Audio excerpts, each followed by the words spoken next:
There's a few things more satisfying in life than a mystery solved. But do we ever stop to think that this desire for closure might compel us to choose the easy answer over the correct answer? The satisfying answer is easy, but the correct answer is damn near unattainable.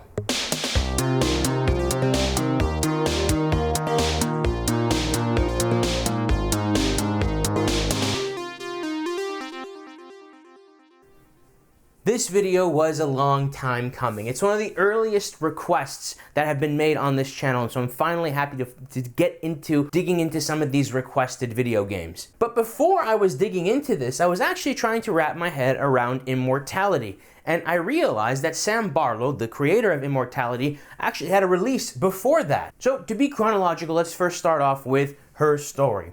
Now, Her Story is such a great game. It's not so much of a video game, but more of an interactive video investigation. Yes, there is a win condition, but you get to choose your closure. You get to choose when you want to wrap up and be satisfied with this story. The gameplay itself is also very novel. You are given access to several police interviews, all with the same nameless at first, suspect. And while the questions that the police ask in these interviews are redacted, the answers of this suspect are not only recorded, but stenographed, transcribed, and you use these transcriptions, this database, to search up keywords, look for various clips across these 7 interviews.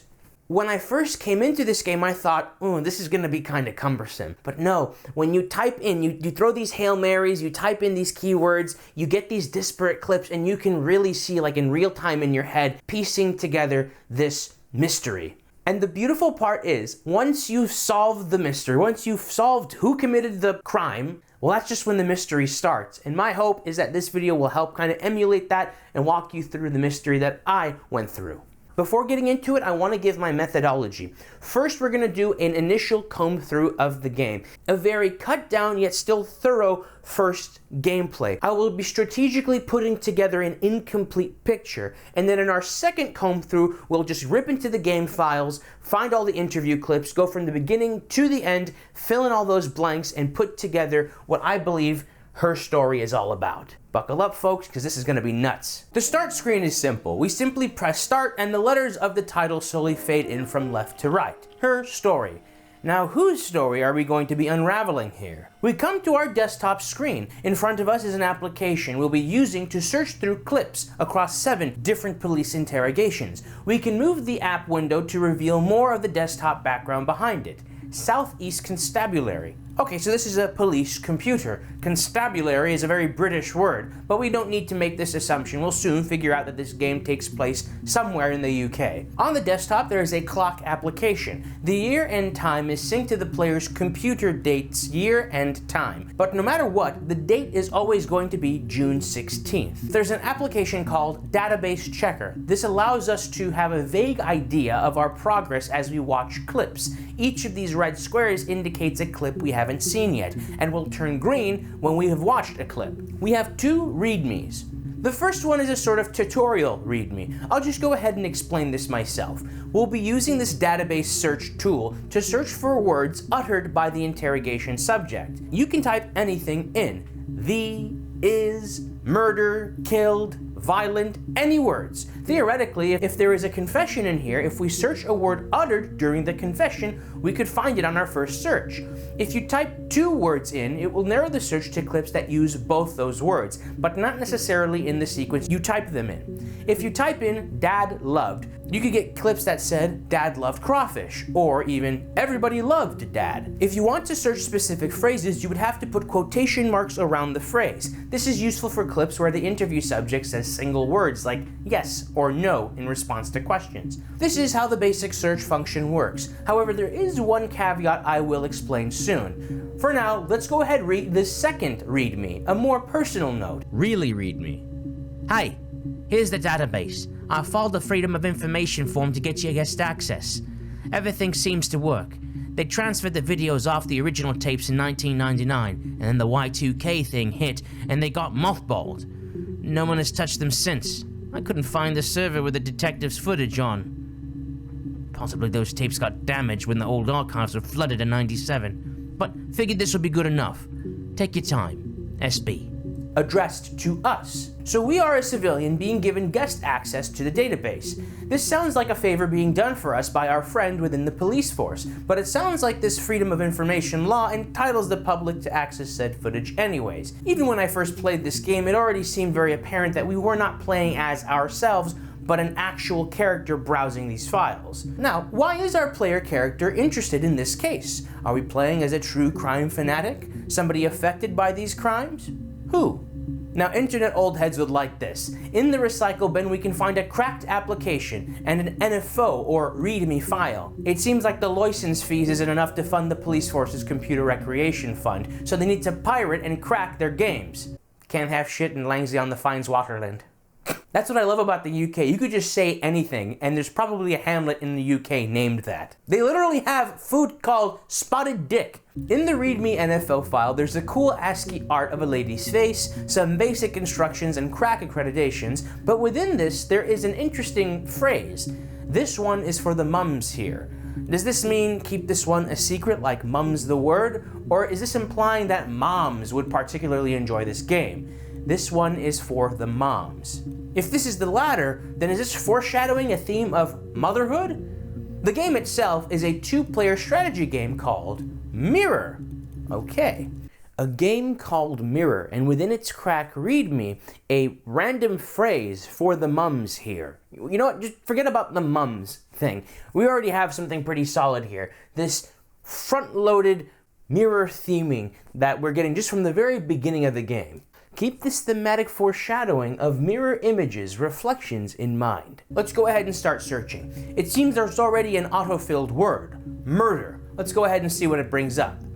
4 clips, interesting. Let's watch the earliest one of these 4. You think it's murder? I mean, clearly it's murder. What can I do to help? Ooh, already off to a rough start. The suspect says, "You think it's murder?" When we find out the context of how this body was found, she would not be doubting this as a murder. This stinks already, and I think she realizes this, which is why she says, "Of course it's a murder. What can I do to help?" Eagerly offering to help, just making it all the more sus. Might as well note the date. This interview is interview 3. It took place on June 27th, 1994. The suspect, or interviewee, is wearing an orange jacket and her hair is being worn down. Technically, we don't have enough information yet, but we will get more data regarding the dates and we will deduce that this is interview 3. The next clip shows the suspect in a short sleeve shirt. The shirt reads Women's Championship and has the Southeast Constabulary Blossom logo on it. So something must have happened to cause the police to lend her one of their shirts. This detail would elude most first-time players. Speaking of which, I'm going to pretend I don't see that tattoo on her left arm. It seems Sam Barlow knew that most players would search the autofilled keyword murder, so he placed the glass of water to obscure the tattoo. Sorry, let me play out the rest of this clip. Yeah, that's me. But February, I mean, that was months ago. What's that got to do with Simon's murder? The police are asking her to confirm her identity in a photo.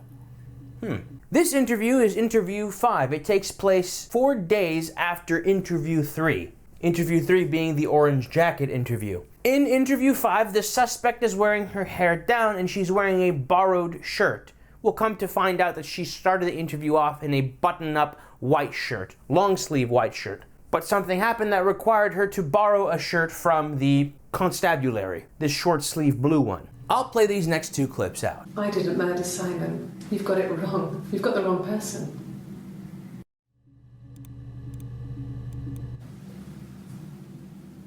I'd like to speak to a lawyer now. Please. You have no murder weapon. You have nothing. And all these stories we've been telling each other, just that. Stories. I didn't murder Simon. You've got the wrong person. You have no murder weapon. And all these stories I've been telling you are just that. Stories. The fact that the autofilled first keyword gives us so much tells me that we're supposed to be peeling underneath the surface. The centerpieces to these cases are the apparent explicit details. It's the subtext that we're supposed to be digging into. Oh, I should also mention she asked for her lawyer, so it seems we found the tail end of this array of interrogations. This interview takes place on July 3rd. This will be the final and 7th interview. She's wearing a white sleeve button-up and her hair down. So aside from whatever caused her to wear the constabulary t-shirt, that lone t-shirt, we are seeing a consistent style here. Button-up, long-sleeve shirts, and her hair being worn down. That exhausts the keyword murder. I type in killed, but perhaps it would have bore more fruit to search just kill. No matter, let's go ahead and watch the first clip. What did your wife do? She didn't kill you. You think I killed Simon because he was having an affair? Well, I didn't kill him. I wasn't even there. I was in Glasgow worrying about whether my baby was still growing inside me. I mean, why would I kill Simon? I loved him. Okay, the victim's name is Simon. The police pressuring the suspect about an affair implies that the two were romantically involved. We'll soon find out that they were married. We have one name, the name of the victim, but what are the name of the suspect? We also now have a better view of her arm. Let's go ahead and officially note that in the 5th interview is when this suspect has her tattoo revealed. It was formerly obscured by her long-sleeved garb, but in this case, it's exposed. Also, note how blank her face looks when she shouts, "I loved him." It doesn't seem sincere to me. That being said, I am analyzing this as a fictional work where an actress is portraying the demeanor of a character being interrogated. I wouldn't recommend taking my observations as gospel when appraising actual real-world stuff. Leave that to the pros. And who knows, maybe me appraising this as insincere will be proven wrong. Perhaps as we unveil the story, we'll come to learn that these feelings are sincere. Now, she does mention she was in Glasgow, seeing if she was still pregnant. Why go all the way to Glasgow for an ultrasound? Regardless, this Glasgow trip would be her alibi. Let's go ahead and watch the next clip. I don't see how it's hard. We've established I was in Glasgow when he was killed. You've spoken with the hospital? Uh-huh. She did mention in the first killed keyword clip she was in Glasgow worrying about her pregnancy. This hospital visit would be her alibi. Okay, perhaps I misjudged. If she has a paper trail placing her elsewhere at the time of the murder, that should exonerate her. So she's wearing a long sleeve black shirt and her hair down. This is on July 2nd. This takes place between July 1st and July 3rd naturally, so this is the 6th interview. But right now, with our own investigation, so far we have a victim name, an alibi, and of course the crime, the murder. At this point, I suspect that this was initially a missing persons case. So I type in the keyword missing. And even if this isn't the case, perhaps this can give us some closure on the missing murder weapon that the suspect mentions in the 7th white button-up shirt interview, specifically the clip where she asks for a lawyer. Okay, just one clip. Bummer. Maybe this will give us something. This is her orange jacket interview, the 3rd one, but her hair is tied up loosely. Let's play this one out. I thought it made me sound suspicious. It's not a normal thing to do, to drive to the other end of the country. I wanted to keep it simple. I know it was stupid not to tell you everything. Saying I spent the night in Glasgow when my husband went missing, I thought it would, distract you from what was important. It's different now. Now he's... Okay, so we can gather that this did start off as a missing persons investigation. She failed to mention her alibi in the initial interviews, it seems, and is attempting to explain why she didn't see it as important, not informing the police officers that she was in Glasgow at the time. Her excuse being that she didn't know that Simon was dead during those initial interviews, so it didn't seem like an important detail. So at this point in the chain of interviews, she knows he's dead, and we can gather that this is fresh news. So since this is interview 3, we can surmise that the first 2 interviews were not murder cases, but missing persons cases, in regards to a possible missing persons case. Her final words in this clip are, "Now he's," and then it ends. I thought, how about we complete her sentence? Gone. And look, Gone gives us 5 fresh clips to watch. Oh God, I don't know. I guess The Rock. You've spoken to everyone there. Someone must have seen where he went. I don't know. So many things could have gone wrong. Whoa, hold on. Before pointing out the 2 obvious things, let me go ahead and just note, she mentions The Rock, which is a bar Simon would frequent. And also based on her words, and the date of the interview, this would be before the body was discovered. So she is there being interviewed for the missing Simon, not murdered Simon. Now, the kicker. Not only does the suspect not have a tattoo on her left arm, she also has a bruise on her left eye. It already seems to have been faded, not fresh.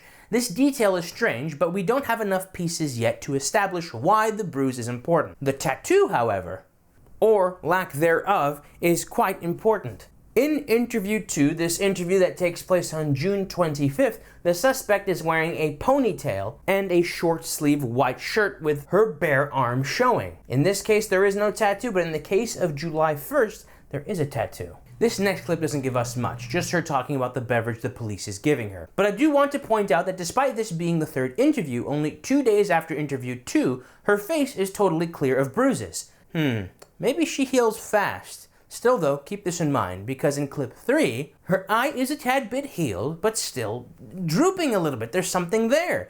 So her eye goes from bruised to healed to healing. Let me play the rest out. Yeah. They'd gone to bed feeling ill, thinking it was flu or something. The neighbour called me, I had to use my key to let them in. We found them dead in their bed, and they'd been there for days. No one had noticed. Just awful. It was so soon after my miscarriage. The worst year of my life. I'd been so happy to get married, and after that it was just like, fuck. That's sad. The suspect's parents died in the same year that she suffered a miscarriage. Both of them died, huh? Hold on, they were dead in their bed. I guess 2 people dying at the same time in bed together isn't that crazy of a coincidence. Carbon monoxide, food poisoning, bed hags. Oh, well, sorry, wrong game. Ooh, I forgot about the bruise. Sorry, I failed to mention that on interview 2, June 25th, the suspect has a bruise. I might as well point out in the interview 3, no bruise. No bruise. Or I should say I forgot to chart it. I pointed it out, but I just forgot to chart it on the whiteboard. Now we've just come across a part of the 4th interview. This one takes place on June 30th. The suspect is wearing a ponytail, has a blue button-up shirt but with short sleeves, again, no tattoo, a bare arm, and from what I can tell, I can see a slightly faded bruise on her eye, but it is hard to tell though. So did she get a tattoo sometime between June 30th and July 1st? How about that bruise? She goes from having a bruise to no bruise. That's within a couple days, but it's an eye bruise. Those things are pretty gnarly. And again, if I'm correct in that coloring around her eye, the bruise has come back. Maybe frozen peas and some makeup took care of it in interview 3. Let's not overthink it. Now, this clip. It happened very quickly. We hardly had to talk to each other. We agreed almost silently. The baby was what mattered. We'd help each other. We cleaned up. We bagged up the broken mirror, her clothes. They're gone. We took him down to the cellar. We knew we had an alibi, and we wanted the body to be found later. We wanted to have suspicion on us, so we could then disprove it, rather than have it linger. Better to keep the body in the house than risk being seen with it. The watch, that was my touch, to make sure the alibi stuck. Whoa. It seems that with the discovery of this bombshell of a clip, the lights flicker and we see the reflection of the player character. Hard to tell who this could be, but we at least know that there is a player character involved and we are part of the story. Let me go ahead and play out the last clip and we can tie this all together. My sister is gone. And she's never coming back. Okay, so the suspect confesses to collaborating with the murderer to hide the body, manipulate the crime scene, hide evidence, and tamper with a watch. She mentions I, we, she, I. She kind of stammers about who the alibi would cover for. This seems confusing now, or maybe not if you already figured it out, but in the 5th gone keyword clip, she mentions that her sister is gone. Her sister. So I think it's safe to say, based on both these clips taking place in interview 7, the final interview, that the suspect conspired with her sister to cover a crime. Mind you, she says all of this before the clip where she says, I didn't murder him. You have the wrong person. So this tells me, if she's telling the truth in this interview, that the sister killed Simon and the suspect just helped her cover it up. You would probably think, okay, why would she cover for the sibling that literally murdered her spouse? It's a bit more complicated than that. Well, regardless, their motivation is to protect the baby. There's definitely more to this story. But to help clarify, this baby is referring to a pregnancy that took place after the aforementioned miscarriage. The miscarriage took place around the time of the death of the parents. Oh, wait a second. I wanted to hold off on this, but this might be big. Keep the fact that the miscarriage took place very closely to the parents' death in mind. This won't come into play until later, but I'm cooking up a pet theory here, just you wait. Let me just stop myself there. I can flip-flop about trying to play coy, but we will have our clear picture soon enough. So far, we know of a pregnancy during this crime, and likely during these interviews, and the confirmed guilt of the suspect and her sister. One of the murder, and one in helping the murderer cover it up. And in the final clip, the suspect claims that her sister is gone. Troubling. Let's go ahead and search up other clips that use the word sister. I'd like to learn more about her. The first clip, the suspect is given a guitar to play. I won't play the entire song out. Let's just go ahead and focus on the lyrics of the ballad the suspect chooses to sing. There are different versions of the Wind and Rain ballad. This seems to be unique to the suspect. There are two sisters walking by the sea. Oh, the wind and rain. That's a verse that gets repeated after every part of the story. So there were two sisters walking by the sea. The eldest one pushes the other one in. They both had a love for the captain's son, and the captain's son only cared for the youngest one. So the eldest envied her sister for her pretty face and her long blonde hair. So she pushed her into the water and held her in the water, watching her younger sister drown. The sister then floated in the water until a ship came along, and within it, the captain's son was aboard. And the son reacts by saying, "Father dear, here swims a swan." Don't know what that might mean. After that verse, the suspect then cuts herself off, saying the rest of the song gets weird. On a dreadful wind and rain. And then it gets really weird, so I think that's a good place to stop. So we have two sisters, one with blonde hair vying for the captain's son's love. But the captain's son only has eyes for the younger sister with blonde hair. And so the eldest sister drowns the younger sister out of envy. And while I'm assuming the dead sister floats in the water, fate sees that she is still delivered to her love, the captain's son. Tragic and romantic. You don't need to have played this game to sense that this is likely a clever form of foreshadowing. The story before us will match up quite perfectly. Let's go ahead and play the next two clips back to back. The third one takes place right after the second one. When she went home, Simon had a birthday tea waiting. Afterwards, she told Simon about me, told him I was pregnant. She wanted me to move in with them, this sister he didn't know she had. She knew that instant.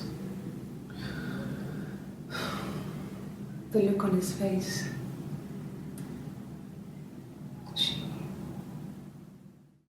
Note that the second clip causes our reflection to show. Let me go ahead and now play the third clip. She sent him out the house, kicked him out, called me up, crying, and I went round. I guess I had a feeling I could hear something was wrong in her voice, but I wasn't sure what it was. She called me sister on the phone. She never calls me that.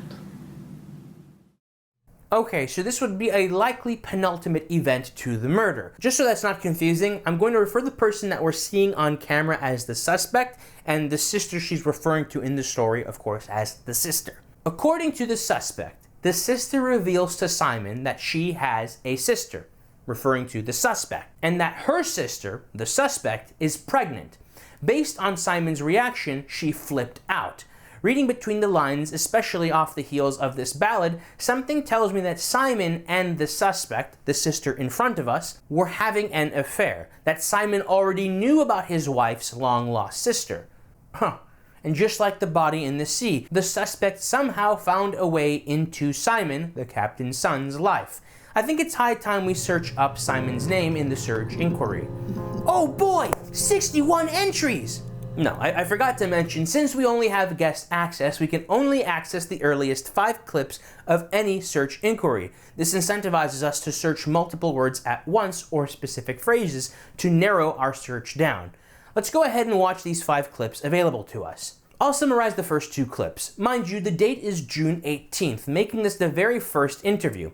The suspect names Simon Smith, a glass worker, who makes ornate specialty items, beautiful things she calls them. In the second clip, she describes him as tall with blonde hair, and gets into detail about why he's clean-shaven, saying that his beard grows ginger. Now, this is a very personal thing to know about somebody. Hold on. Now that I think about it, I could have sworn that some of the earlier clips we watched pointed to the suspect, the woman in front of us, being the spouse, not the mistress. But the clips we just watched implied that the suspect was the mistress. Don't worry, the fact that we're confused means the game is doing a good job at unfolding the mystery.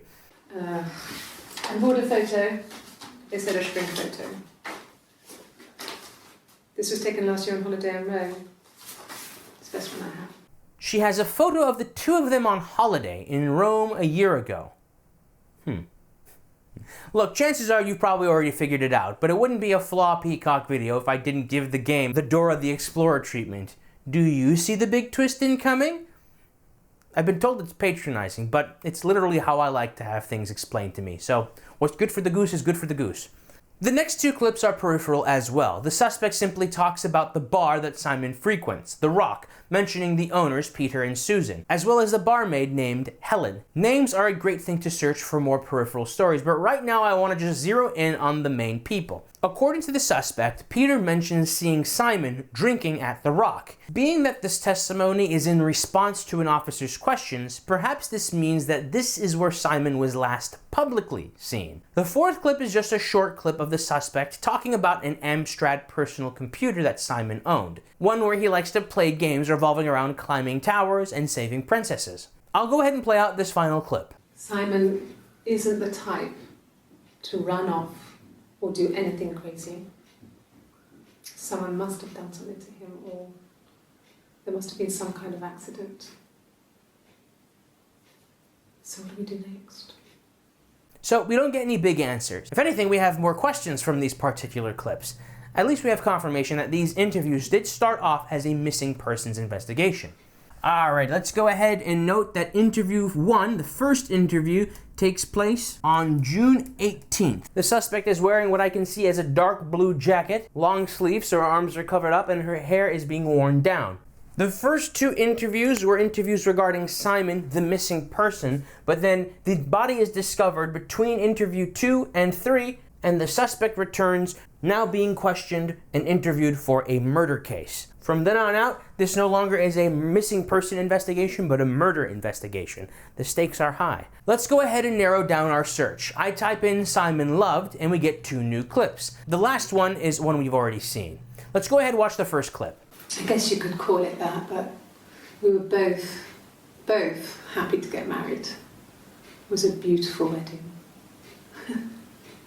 We had our first dance to Come Back and Stay. I'm not sure if that's a good wedding song, but I loved it. I chose it. I mean, it was genuinely our first dance. We'd never danced together before. It was probably awful to watch, but I enjoyed it. It felt like it was just me and Simon for that moment. Just the 2 of us. Hold the phone, so I wasn't tripping. She's mentioning that they had a wedding. Her and Simon were married. This is the second interview, and yet in the final interview, she talks about her sister telling Simon, her husband, about the suspect, a long-lost sister.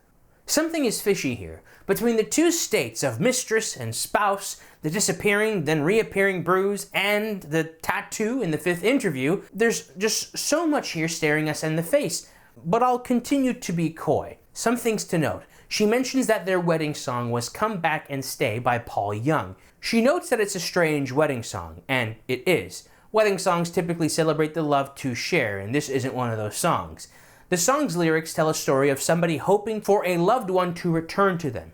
Naturally, as an 80s pop song, it's about ex-lovers. However, in the context of the suspect's story, it could symbolize long-lost sisters. All these songs are painting a picture for us. A girl drowns her sister fair in the sea, oh the wind and rain. But then she regrets it and asks her to come back and stay. The suspect said that she did choose the song herself, so something she must have been feeling at the time, this lost love, perhaps was a consequence of this marriage.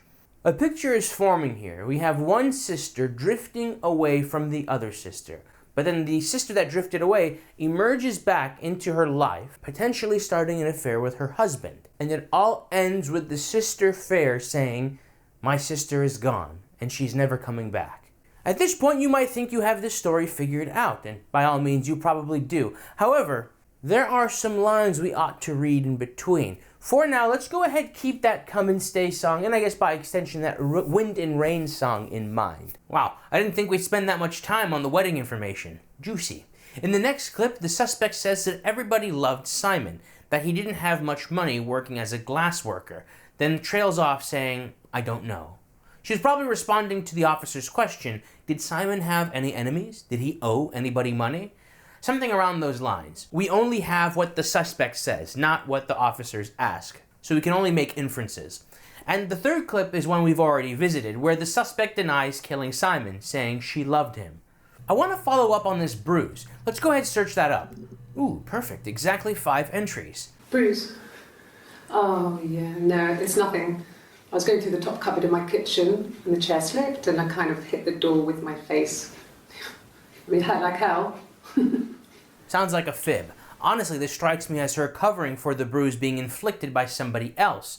Her sister? Simon? Also, if she had injured herself between the first interview and this one, I can't help but feel that the bruise would be a lot darker. Now check this next clip out. The bruise. I have a really fast metabolism, so stuff like that just comes and goes. Did you catch that? When questioned about the bruise the day after, she rubs the right side of her face, the wrong side. She doesn't mention covering it up with makeup or giving it an ice pack, just simply healed on its own. I don't know if there's much more that I can tell you that I haven't already told the other policemen. I found the body. Let's go ahead and play out clip 3. If one of us got hurt, the other one would have to be hurt too.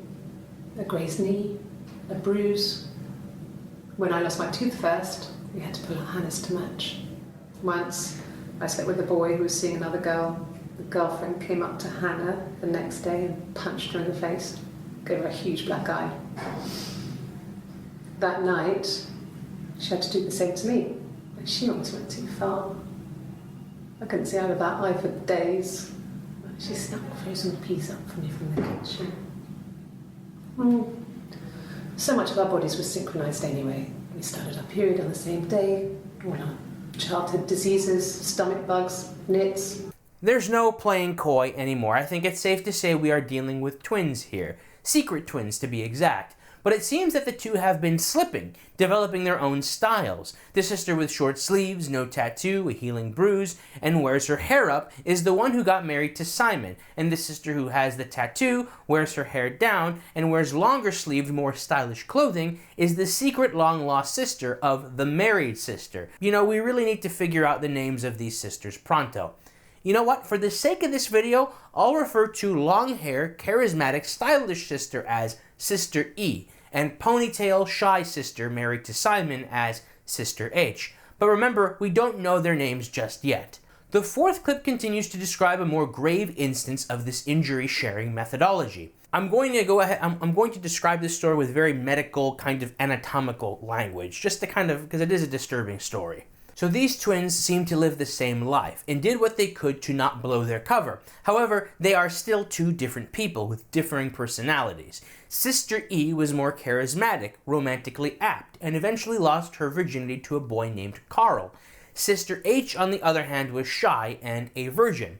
But they both would share the same life, dating Carl. Sister H couldn't be sexually active with Carl because she had not gone through a injury that people go through when they first have sex. This is the breaking of the hymen. So Sister H would have to come up with elaborate excuses as to why she couldn't sleep with Carl during her turns with him. But because these two sisters had such a dedication to having identical bodies, they decided that Sister H's membrane would be broken in a sort of cold surgical fashion. We used a hairbrush. Sister E describes it in this interview as no different than pulling a tooth. Now, obviously, the thought of siblings taking these brutal tactical measures to maintain a sort of charade with something so personal and private is disturbing on its own. But I also can't help but feel sorry for Sister H. You're sharing one life with somebody else, taking turns living. And on top of that, there's all of this pressure on teenagers when it comes to sex and the first time. And so, from Sister H's perspective, Sister E got to have her first time, but Sister H's was an unceremonious surgical process with a hairbrush.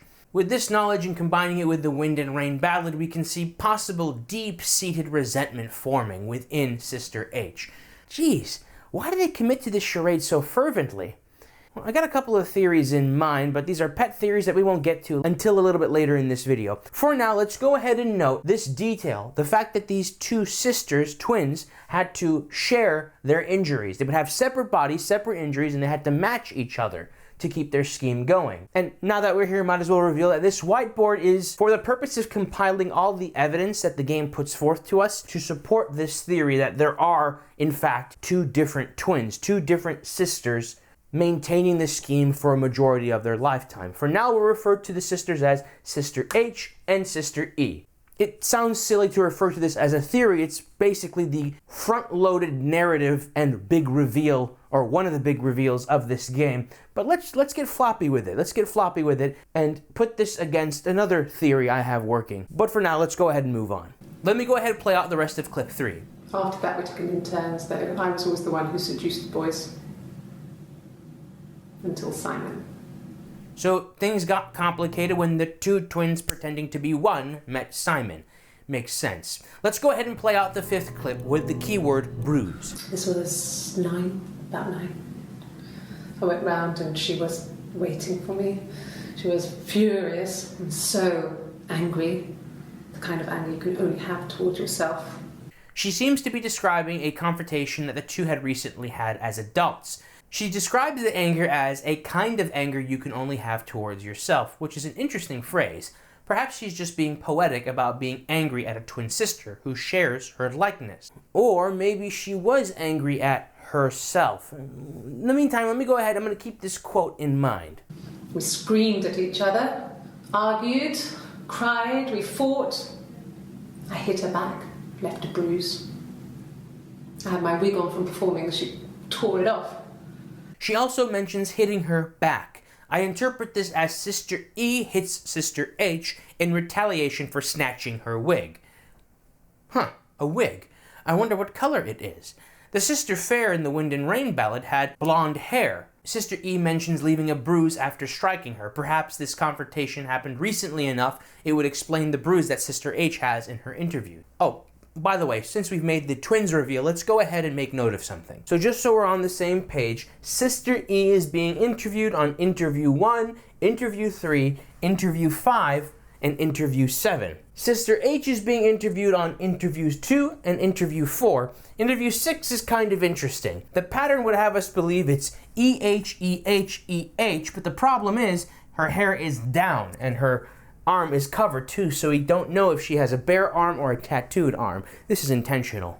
We've inquired about the bruise. Now, what of the tattoo that was inadvertently revealed during interview 5? The first clip doesn't reveal much. The suspect just reveals that Simon had no tattoos, but he does have a scar beneath the waist from a glassworking accident.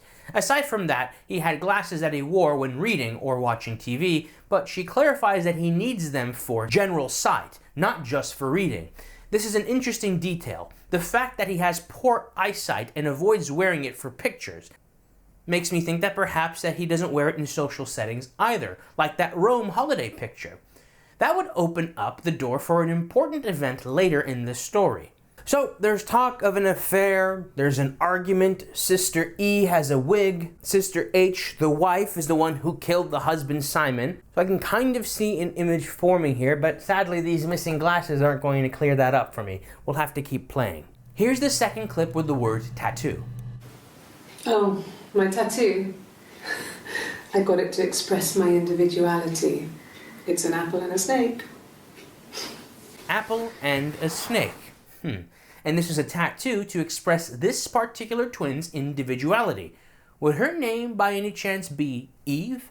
After we exhaust the tattoo clips, let's search for any mention of Eve. This Hail Mary might just be what we need to break this case open. So the disappearing and reappearing bruise might have piqued the cops' interest, but it wasn't until they noticed in interview 5, after she had to switch her shirt out with the lone shirt, revealing her tattoo, that they would have likely realized, hold on, did she always have a tattoo on her arm? And so they would play back the footage and notice that yes, in interview 2 and in 4, she did not have a tattoo on her arm. This obviously can only be explained with a twins angle, a secret twins alibi angle. And they will ultimately confront her on this in interview 6. Let's play these next 2 out. So I moved out. Got a small bed sit, got my tattoo to mark the occasion. I was singing in a bar in the evenings, so I had some money, enough money to cover my rent. And I've been doing something similar ever since. I haven't put down any roots. I don't exist.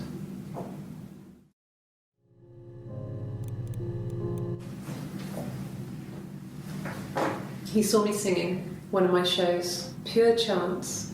Not sure I remember what he was even doing there. Afterwards, I had a drink at the bar and he came over and we got talking. I knew who he was. Obviously I knew who he was, but he didn't know who I was. He was fascinated by the likeness. He guessed my name from my tattoo. Told me it was a palindrome, like that would impress me. I enjoyed talking to him. It was amazing to be able to sit and interact and talk to him after all this time. He didn't tell me he was married. I'm not sure what he was thinking. He later told me it was like he was dreaming. A waking dream. So Eve had moved out, from where we don't know just yet, but she continued her life on her own, singing, making enough money for rent, until one day, Simon, by pure chance, was at this bar. Now, she doesn't mention it, but we can assume that Simon didn't wear his glasses. He was able to identify a likeness in Eve, but his blurred vision prevented him from seeing how identical she looked to his wife. Perhaps if he had his glasses, he probably would have thought Eve was his wife wearing a wig. This sounds like what would be the start of a possible affair. Eve is still at it. Even after this decoupling, she still can't help herself. Oh, do we confirm their names yet? We've confirmed one of their names, to my knowledge. Anyways, as I just said, this is what would start the affair between Simon and Eve. So Eve is still at it. Even after this apparent decoupling from her sister, she's still stealing lovers from her. Or, I guess, in Eve's mind, sharing. We type in Eve in our search inquiry and get 7 hits, only being able to access the first 5. No worries, let's start with the first clip. Well, my friend Eve. I mean, she was a friend from when I was a kid, and she was always more popular with the boys, and I used to hate her for it. I mean, really hate her sometimes. My friend Eve. Being that this is during interview 4, the cover hasn't been blown just yet. I'm talking about the tattoo reveal in interview 5. That being said, that she was still foolish enough to mention her friend Eve, however. That tattoo really messed their cover up. The police were probably thinking in interview 5, how is this expressing her individuality? It's obviously a motif to Eve from Adam and Eve, and she has a friend named Eve. Here's the second clip mentioning Eve. Yes. We'd fight. We fought on the beach once, and I held Eve's head underwater. There was no one else around. It was at the far end of the beach, and I held her head under, and I kept it under. And for a moment, I just wanted to kill her and watch her drown. But that was it. It was just a moment. We made up after. It was a love-hate relationship. Oh, the dreadful wind and rain. Sister H is absolutely bungling this interview, oversharing. Obviously, this tableau of a sister being drowned by another is very reminiscent of the Wind and Rain ballad. Now, how would this work? Did Sister H almost drown Eve, and then Eve wrote the Wind and Song later, inspired off of this event, or maybe bumped into this song and thought, oh crap, that sounds very familiar to me? Or could the story of Hannah physically drowning Eve be inspired, so not actually happened, but inspired by this Wind and Rain song? that perhaps the event of Hannah drowning Eve in this, well, reflective ocean water, that this story is more symbolic than she lets on. I'm putting some stuff together, priming you for this theory I'm putting together, and there'll come a time where we'll kind of abandon these sort of bits of evidence. These are very peripheral, but it's good to kind of, get the palate prepared. A police station? Yeah. When I was young, we ran away on my birthday. Bob Dylan was playing in London and we thought we could break into his tour bus and have him take us with him.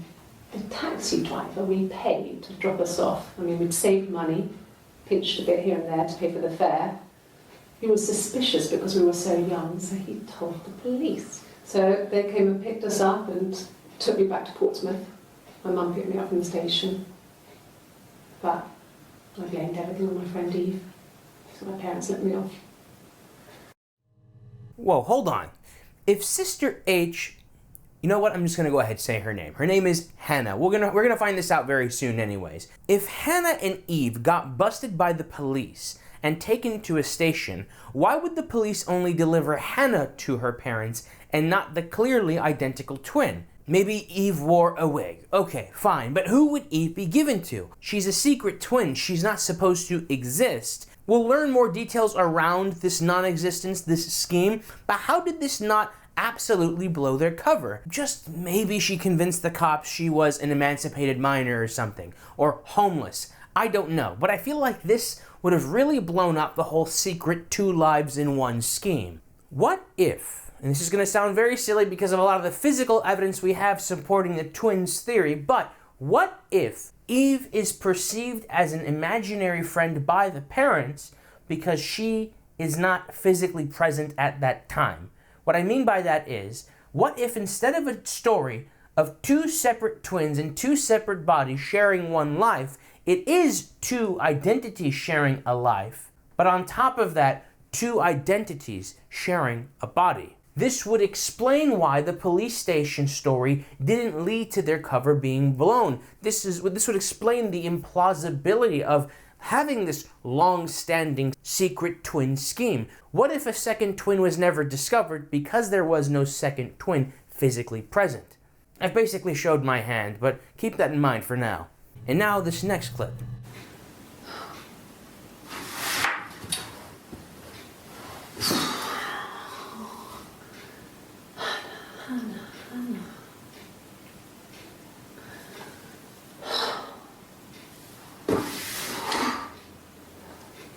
What are you doing talking about Eve?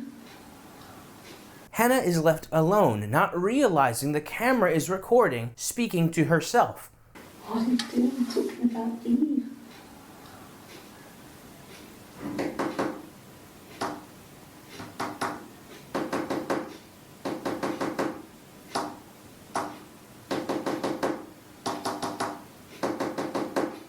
That right there is not Morse code, but knock code.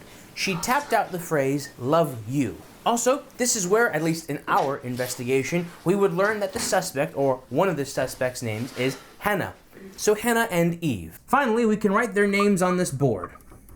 Again, aside from the hair being worn down in the long sleeve shirt throwing us off on interview 6, aside from that, we have a clear pattern. Eve, Hannah, Eve, Hannah, Eve, Hannah, Eve. Now the tapping. Is she tapping "love you" to cope with revealing too much? Just a personal comforting action that brings back memories to a better time? Or perhaps is she communicating within herself to Eve? She also says, "poor Simon." Now mind you, this was after Simon's body was found. If she had whispered "poor Simon" before the body was found, this would have certainly blown her cover. Regardless though, she is slipping up. Finally, we have the last Eve clip. My mother called me Eve. Nothing we don't already know, but now at least we have confirmation from the suspect. We searched Eve. Let's go ahead and search Hannah. With 18 results, let's go ahead and look at the first 5 entries we have access to. Let's play out the first and third clip. The second clip is one we just watched, where she's all, "Hannah, Hannah, Hannah, why did you tell them about Eve?" My name is Hannah. H-A-N-N-A-H. It's palindrome. It reads the same backwards as forwards. It doesn't work in numeric though, it's not quite symmetrical, but well, I mean, you get the idea. Sorry. Hannah Smith. I live at 31 Gladstone Street.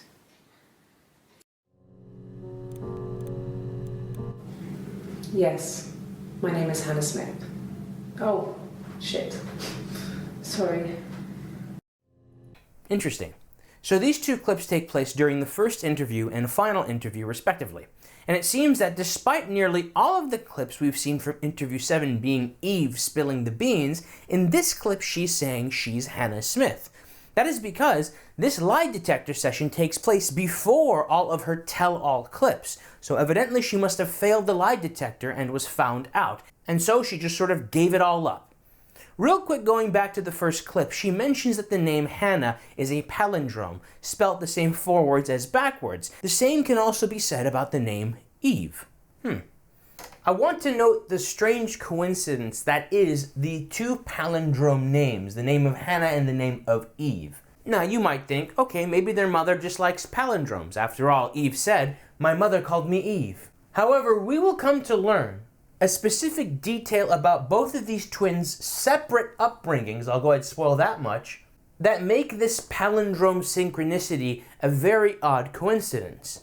What if Eve was actually named by Hannah? Hannah's name is a palindrome, so she named this separate persona in a similar fashion. Like, I actually remember as a kid creating like an evil version of myself and naming him like my name backwards, Cirque. What if Hannah was a far more creative child than I was, and instead of just spelling her name backwards, well, she would get Hannah again, so she's made a new name that can also be spelt the same backwards and forwards. This emerged compartmentalized identity. And when asked for a name, Hannah thought, how about Eve? It's a palindrome, like my name. I feel like my pacing is a little bit off. I feel like I'm revealing way too much. You should take up boxing. What? With a reach like that, you'd rule the ring. Yeah, if I wanted your commentary, I would have ordered the box set, you f***ing asshole. And in that first clip, Eve, again pretending to be Hannah, also sort of trails off about how it's not symmetrical, that it wouldn't work in a mirror, folding in that theme in very early on, the reflection, the mirror, the palindrome. In clip 4, we get a bit of a lore dump from Eve. Again, this is after the lie detector part, around a minute after based on these timestamps. Across the road, where my parents first lived there, was a midwife called Florence. When Hannah was born, I was born at the same time. The midwife was there to help. I'd been throttled by the cord, probably wrapped around my neck by Hannah. The midwife told my mother I was dead. But I wasn't. She wrote all this stuff in a diary. Amazing what people will admit to on paper. So Eve was kidnapped by a midwife named Florence. Some nearby police lights light up the reflection of the player character after this revelation. This means we're making progress. This clip takes place a few minutes after the previous clip, so we are missing a lot of the story. She recognized me from the window. She told me to come inside, and she hid me. They had made the attic into a place where Hannah could play. There was a dollhouse. She hid me up there. No one else ever went into the attic. It seems Eve somehow got away from Florence and Hannah hid her in the attic. I find it hard to believe that Eve was never found in the attic, but I'll keep an open mind. Let's go ahead and revisit some names we heard previously. What about the first boyfriend of the two, Carl? In this first clip during interview 5, the officer likely asked if Simon was her first. She says no, that it was a boy named Carl. She describes Carl's personality, his attractiveness, his band, then says, we were 15. She says we were 15. In the next clip, the cop likely asks, you both were 15? She responds, No, I was 15. Carl was older. 17, I think. So the police were probably thinking, why did she say we were 15 initially if Carl was 17? Eve describes some memories, but then concludes the relationship, saying, so he got tired of us and we split up after about 6 months. It was sad, but... Tired of us. If hearing this clip early in your investigation, you would likely interpret that as tired of us, me and Carl, our relationship. But now with the context we know, she's referring to her and Hannah, the twins. Those early experiences, they help you realise who's really important to you, you know? family. Family. So Carl fucked off, and then there were other boys here and there, and then Simon. And now the final clip. Hannah was so smitten with Simon. She started getting jealous, didn't want to share. Even the first date. We went to see Tom Cruise at the Old Odeon. We both went, kept changing places in the toilet. We only had one best dress, so we had to keep swapping clothes. Must have thought we had terrible bladder problems. The next date, it was my turn. At the end, I let him kiss me. But that was it. We didn't want another Carl on our hands, and the Ouija board had said to hold back. After that, it was Hannah's turn, and she slept with him. Broke the rules. Deliberately broke the rules.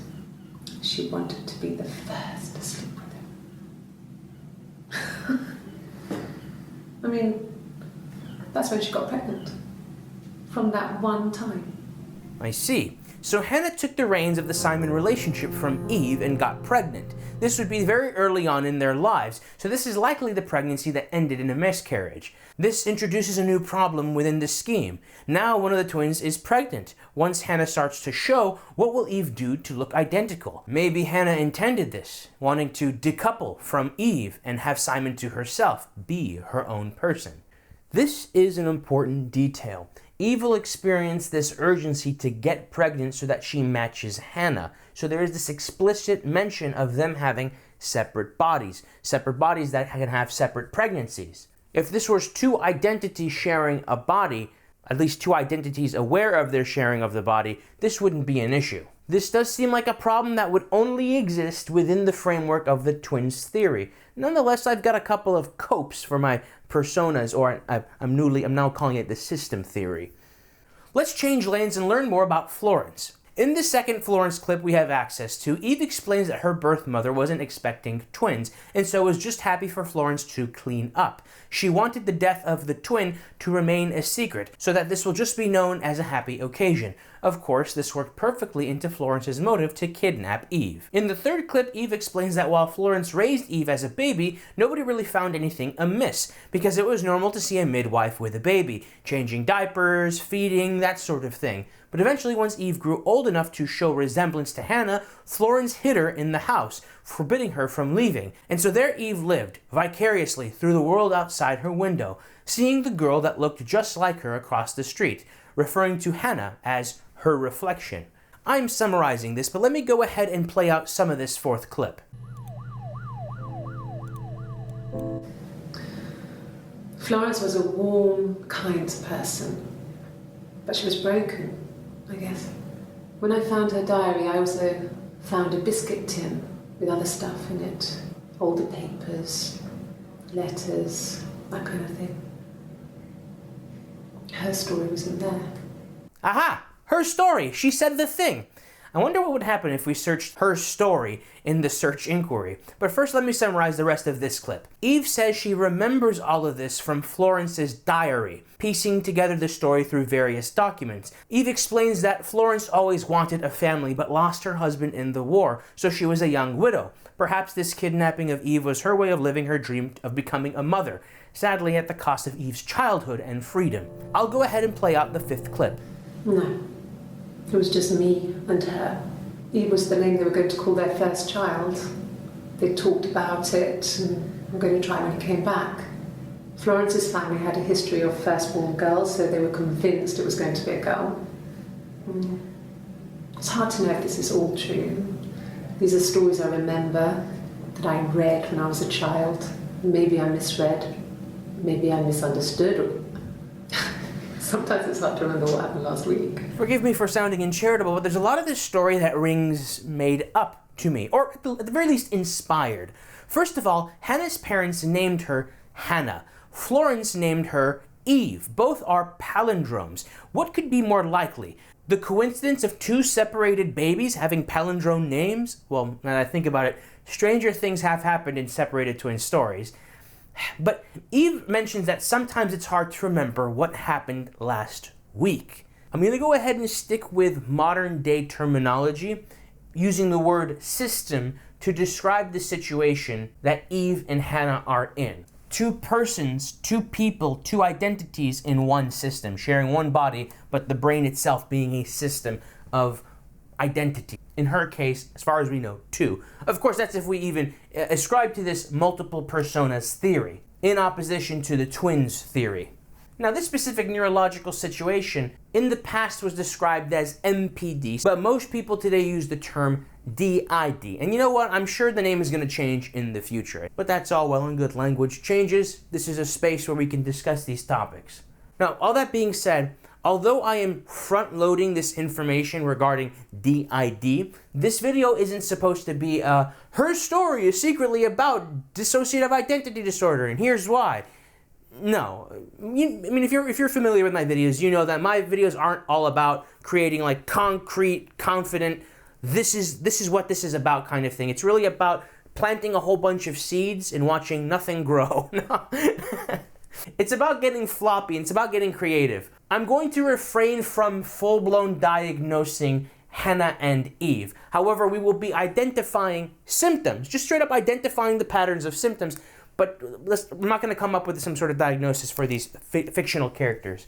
The reasons why is because, number one, I'm not really qualified for neurological diagnoses. Not that that should prevent anybody from, artistically piecing apart movies and art and stuff like that. It's more of a personal comfort level thing. But number two, spoiler alert, we're going to come to learn at the very end of this that the twins theory is the most plausible theory. Don't get me wrong, this system theory is very, very compelling. I would argue to be more compelling than the twins theory, but nonetheless, there are some key details that I think just makes the twins theory most likely reality. I'm so off script right now, I'm gonna stop myself here and just say, in the meantime, let's keep an eye out for certain things that Hannah or Eve say, recollections of their childhood that we can fold into this system theory. When Eve gives her big tell-all at the very end of this interview, or series of interviews, moments where she's communicating with Hannah, Hannah is communicating with her, either through the knocks, through the cat's little bell notes,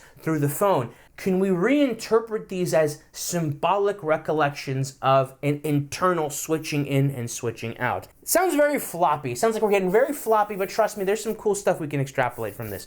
Let's go ahead and move on.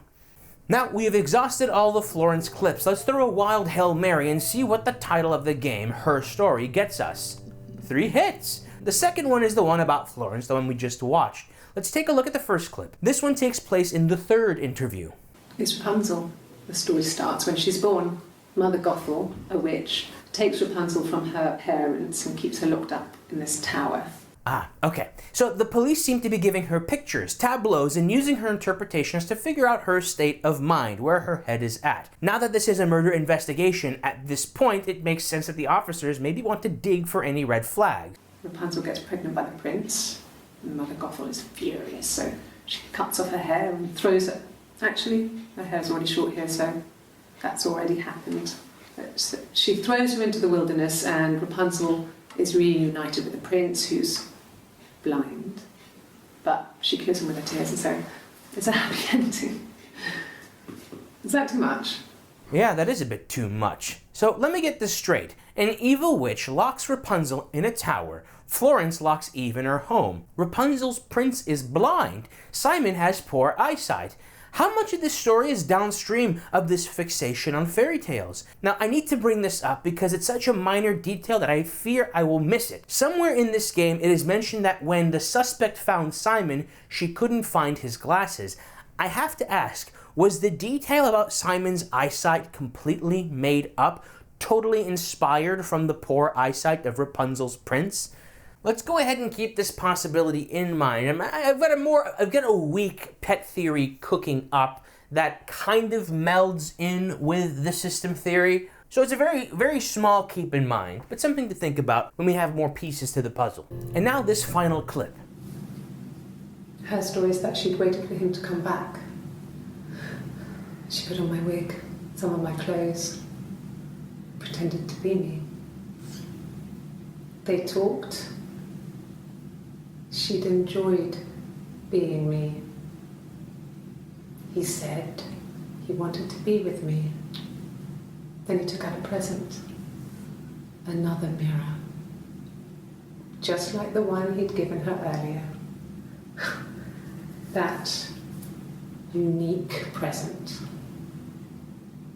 She went crazy, smashed the mirror. They argued, screamed. He hit her. So she grabbed a piece of the mirror and just swung it round. She cut his throat clean open. She'd only meant to scare him off. This is a big reveal. I don't think it's a coincidence that typing in the literal title of the game leads to such a huge reveal. Perhaps Sam Barlow wrote the scripts in such a way to reward cheeky players. So let's do a play-by-play. At this point of the story, it's clear that Simon is aware of Eve. Perhaps to test Simon, Hannah puts on Eve's wig, the same one she snatched earlier when they both argued. Hannah and Eve argued. Pretending to be Eve, she tested Simon's loyalty, and Simon says that he wanted to be with you, or Eve, even giving her a present, the same type of present he gave Hannah, his spouse, earlier on her birthday. Well, it's both of their birthdays. Twins, after all. Hannah, of course, was deeply hurt by this because she thought the present she got for him was special. They argued. He hit her. And this is another possible source of Hannah's faded bruise in the interview 2 and perhaps 4. And somewhere in all of this, the mirror was smashed and Hannah cut Simon's neck with a mirror shard. According to Eve, this was an accident. This, of course, being a huge reveal, we see for a moment the player character's reflection. So this is the confessed story. Hannah killed Simon, and Eve helped Hannah cover it up. They have a body, a confession, and a whole bunch of peripheral evidence that points towards that confession being corroborated. Case closed. While the police are satisfied, it seems the player character isn't. Neither am I, frankly. I have many more questions, so let's press on. I'll start summarizing a lot more now, at least for this cursory comb through. I search lie detector to see what we can glean from the session. Among the 3 clips, we have Eve in the final interview agreeing to the lie detector and admitting she's never taken one before. Give the 3rd clip a watch. My name. That was the only question I failed. Your lie detector works. Man, I really wish we got the detective's question, but we can glean from this that aside from the question regarding her name being Hannah, of which she answered yes, the rest of her answers were truthful. They likely asked, "Did you murder Simon?" She would have answered no, and she would have been telling the truth. Do you think that they would have asked her, "Do you have a twin?" If so, she would have answered no, trying to keep the charade going. After all, she didn't realize she was found out just yet. So if her denying her twinhood came back truthful, that would really work in favor of my persona theory or my system theory. But we're basing that off of speculation on what the detective asked during that polygraph test. It's a stretch, but I still wanted to mention it. For the sake of getting a head start on finding all the clips, don't worry, you won't have to sit through all of that, I type in yes in quotations and no in quotations. This would account for all of the one-word responses she gave during the polygraph test. If we were to type in yes or no without yes or no.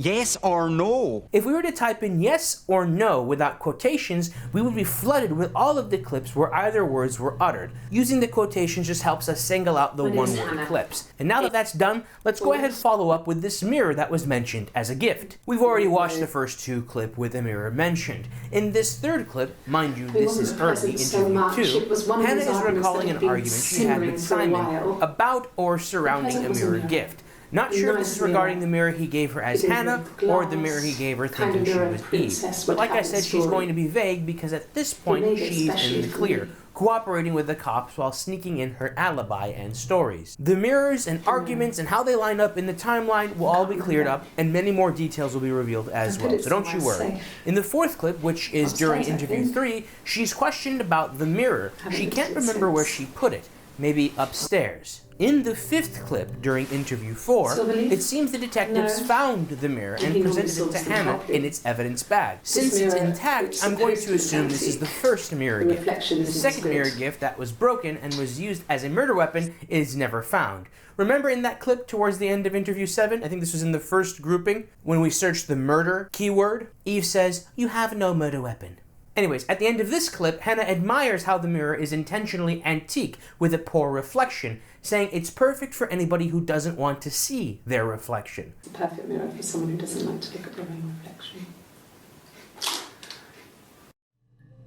Might as well, for our organization, note the two mirrors, the missing broken mirror and the found intact mirror. Note that it was a shard from the broken mirror, the missing one, that was used to slay Simon. I type in found mirror and just see a single new clip. Fairy tales. Stories about lost princesses, evil witches, magical mirrors and lost children. So you see, even before I knew the truth, I'd found it in those stories. It seems that Hannah is even aware of the similarities between her story and fairy tales. Does this prove that this is all a fabrication? Or more charitably, an inspired backstory to compartmentalized personas? I'm not sure. I type in mother and get 9 entries. Within the first 5 are 3 new clips. The first clip is another one of those tableau tests. Eve gathers from the image a story similar to the story of her and Florence, the one that she tells during interview 7. Let's save these. We'll get more in depth with these tests in our second chronological comb through. Now check this out. I would have been a good mother. I was young, but I would have been a good mother. She was a girl, by the way, the baby. We were going to call her Sarah. Simon wanted to call her Ava after his nana, but I didn't want her to have a symmetrical name. Sarah. Also, note that Hannah didn't want the baby to have a symmetrical name, specifically the name Ava, perhaps wanting her baby to be distant from Eve both physically and symbolically. The 5th clip is short. Eve just gives an introduction to the story of Florence, describing it as a real-life fairy tale. Searching Sarah yields no new results. How about miscarriage? Bingo! 5 results. In the first couple clips, Hannah confirms that she had her miscarriage at 7 months, and just a few months later, her parents died. If we do subscribe to the twins theory, then this is a big keep in mind. The parents' death being in close proximity to the miscarriage, well, it's kind of planting the seed of possible foul play. Big keep in mind here. Hannah in the following clip mentions complications due to her miscarriage, that it left her infertile. Hannah is sad when talking about this, but in interview 7, in this 5th clip, Eve seems happy, relieved that the two were aligned once again, but was still bitter that Hannah and Simon still lived together at the in-laws' house. My parents doesn't yield anything, however parents died yields 2 new clips.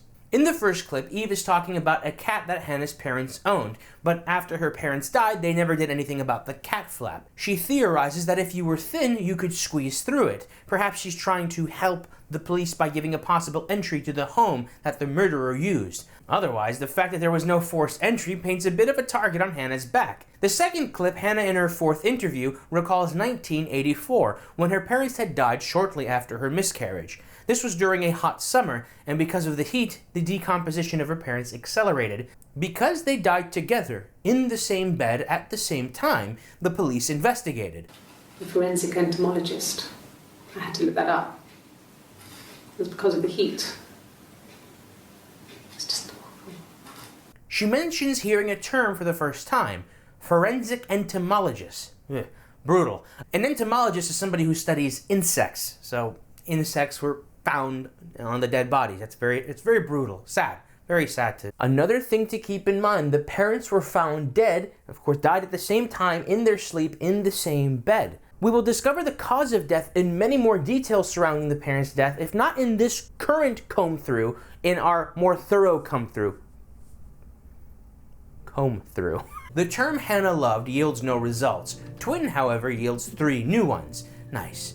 We'll go ahead and summarize all of these. The first clip is of Eve's 6th interview, incredulous, denying the officer's question about a twin. In the second one, she continues her denial, laughing at the officer. But of course, in the 4th clip in interview 7, after she gives it all up, she likens the uniqueness of her twin sisterhood to princesses. That they shared something magical, were living a real-life fairy tale. A sort of shared main character syndrome, if you will. She also recalls a small shrine that the 2 twins made in honor of Princess Diana. Of course, this interview took place in 1994, before Diana's tragic death. We search the word affair and get 2 new clips, the first one being a short denial of an existing affair in interview 4, and in interview 5 we have Eve pretending to be Hannah, mind you, denying that she ever cheated.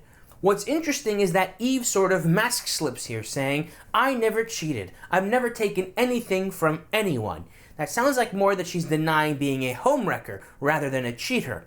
The clip finishes with, But I have my baby to care for. Why are you trying to make me sad?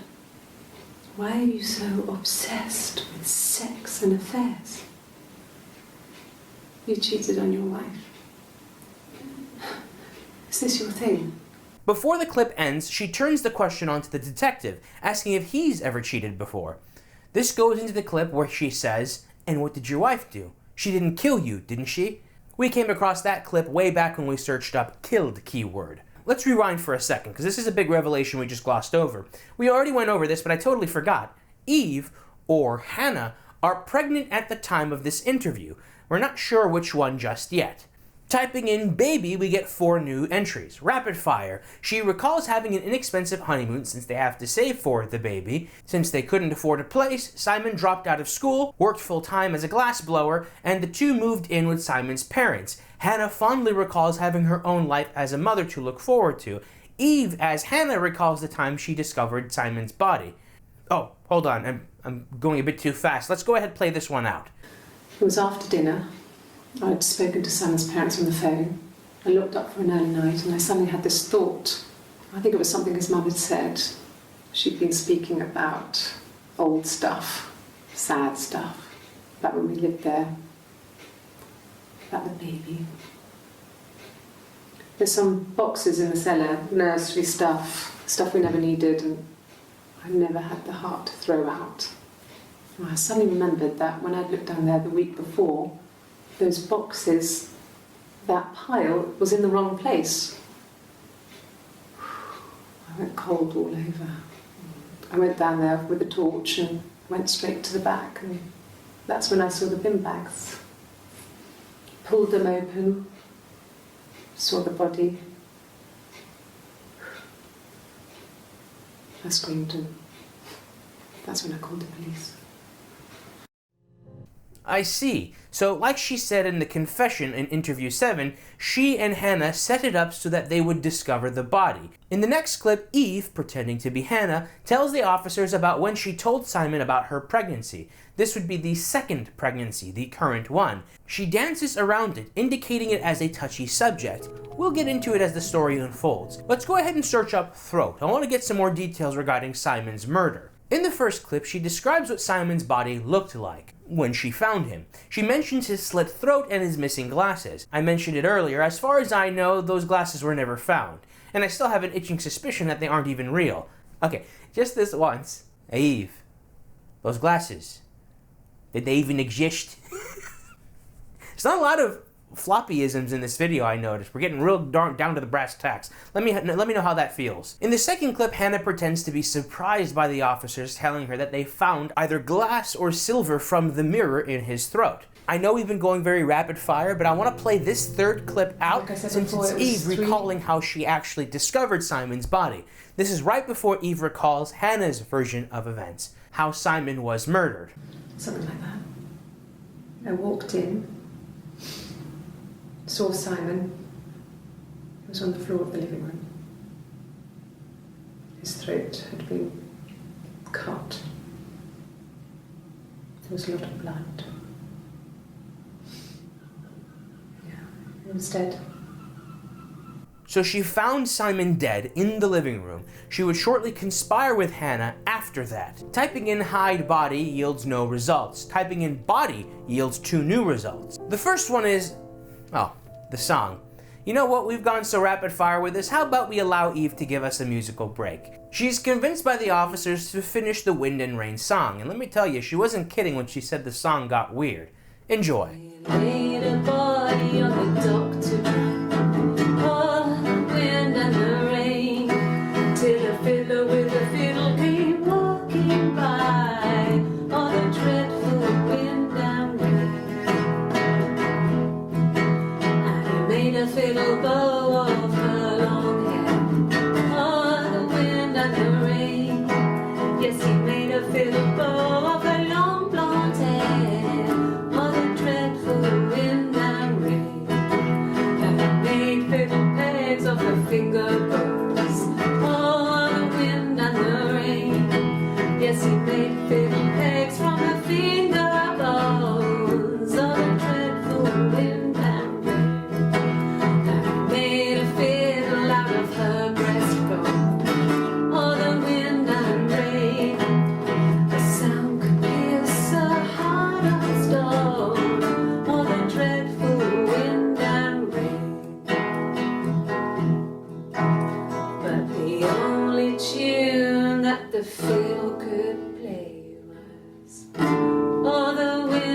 and the rain. Yes, the only tune that the fiddle could play was all the dreadful wind and rain.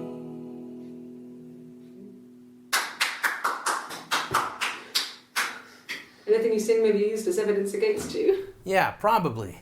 Not sure if there's anything to glean from the story of the fiddler cobbling together a fiddle made of the dead sister's bones and hair.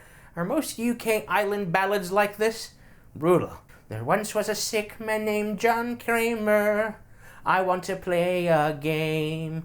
In the fifth clip with the word body in it, Eve is recalling the time after Hannah got pregnant, when Eve was desperately trying to get pregnant herself. She slept with a bunch of people, but she couldn't get pregnant. She hypothesized that her periods stopped because Hannah's did. I'm not sure if that's a thing. Like, I know about synced menses, but it doesn't seem plausible that periods would stop if one person within a synced cycle got pregnant. If anything, I thought fertility positively correlated in groups.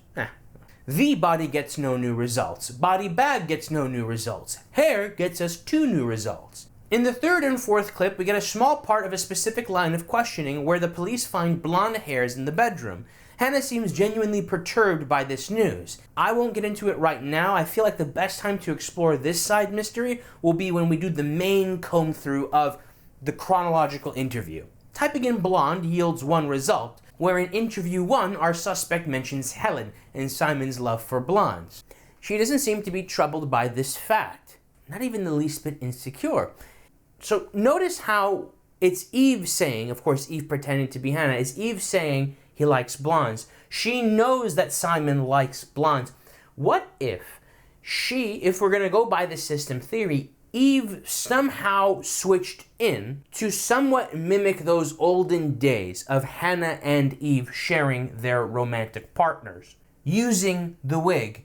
Oh, maybe the glasses are real, but they were misplaced. Maybe hiding his glasses, or using the fact he didn't wear glasses or needed glasses to kind of fly under the radar. Yeah, I honestly think this little small pet theory of this switching in under the radar sharing of the partner, in other words, an affair between the 2 personas, I think that actually kind of lends pretty well to this system theory. Let's keep that in mind for now. I type in blonde, this time with an E at the end, and we do get 1 new clip. In this one, we are in interview 5, and the suspect continues to deny anything about a blonde wig, asking the officers if they looked at the cat flap. Maybe the sisters left some sort of clue in the cat flap to distract the officers, but regardless of what the twins are trying to sell here, with the tattoo in full view of the officers, I don't think they're going to be buying what they're selling. Blonde wig gets no new results. Sleeping with gets no new results either. Sex gets 4 new clips, all taking place one after the other in the 4th interview. Hannah is offended that the officers would ask her about her sex life. She asks the officer if he's married. I'm assuming he nods, because if he had said anything, the clip would end there. And then she asks how his sex life is. And in the next clip, she then uses whatever the officer's answer was to say that her sex life, or lack thereof, is normal for a couple after 10 years of marriage, implying that the officer and her are in the same boat. It's a dry, romantically tame marriage. After this, I'm not sure what the officers could have asked, but it scandalizes Hannah, and she responds, No, you're talking to the wrong person if you think I'm some kind of slut. If you think I'm the kind of person that would have had sex with all those guys. She let out a bit too much. She's talking about Eve here. Interesting. Okay, let's go ahead and get more straight to the point. I type in what happened. The first 2 clips are of Hannah in interview 4 and Eve in interview 5. Regarding interview 5, this is before Eve changed into that short sleeve police station t-shirt. In both of these clips, both Hannah and Eve are giving their testimony of the events leading up to when Hannah made the initial call reporting Simon as missing. Let's go ahead and compare the 2 back to back. Okay. I parked up on the street. It was busy, so I had to park down the end of the road. I parked up on the street. It was busy, so I parked down the end of the road. I walked up to the house. I knocked on the door. No answer. Walked up, knocked on the door. No answer. I took my keys out of my bag and unlocked the door. The main lock was unlocked. You can tell because the key doesn't turn when you try to turn it to the left. I took my keys out of my bag, unlocked the door. The main lock was unlocked. I could tell because the key wouldn't turn when I tried to turn it to the left. I walked in. Simon's coat wasn't on the peg. I couldn't see his shoes on the shoe rack. I shouted out for him. I walked straight into the kitchen. He usually sits in there to have a cup of tea and read his paper. He wasn't there. I walked in. Simon's coat wasn't on the peg. I couldn't see his shoes in the shoe rack. I shouted out. I walked straight into the kitchen because he usually sits in there to have a cup of tea and read his paper, but he wasn't there. I touched the kettle. It was cold. I looked quickly in the living room. Nothing. So I walked upstairs to the bedroom and he wasn't there. I touched the kettle. It was cold. I looked quickly into the living room. Nothing. I walked upstairs to the bedroom. He wasn't there. I didn't search for him because it was pretty clear he wasn't there. Then I had a shower. Whilst I was in the shower, the phone rang. I think it was Eric, his boss. I didn't answer it. I didn't search for him because it was pretty clear he wasn't there. I had a shower.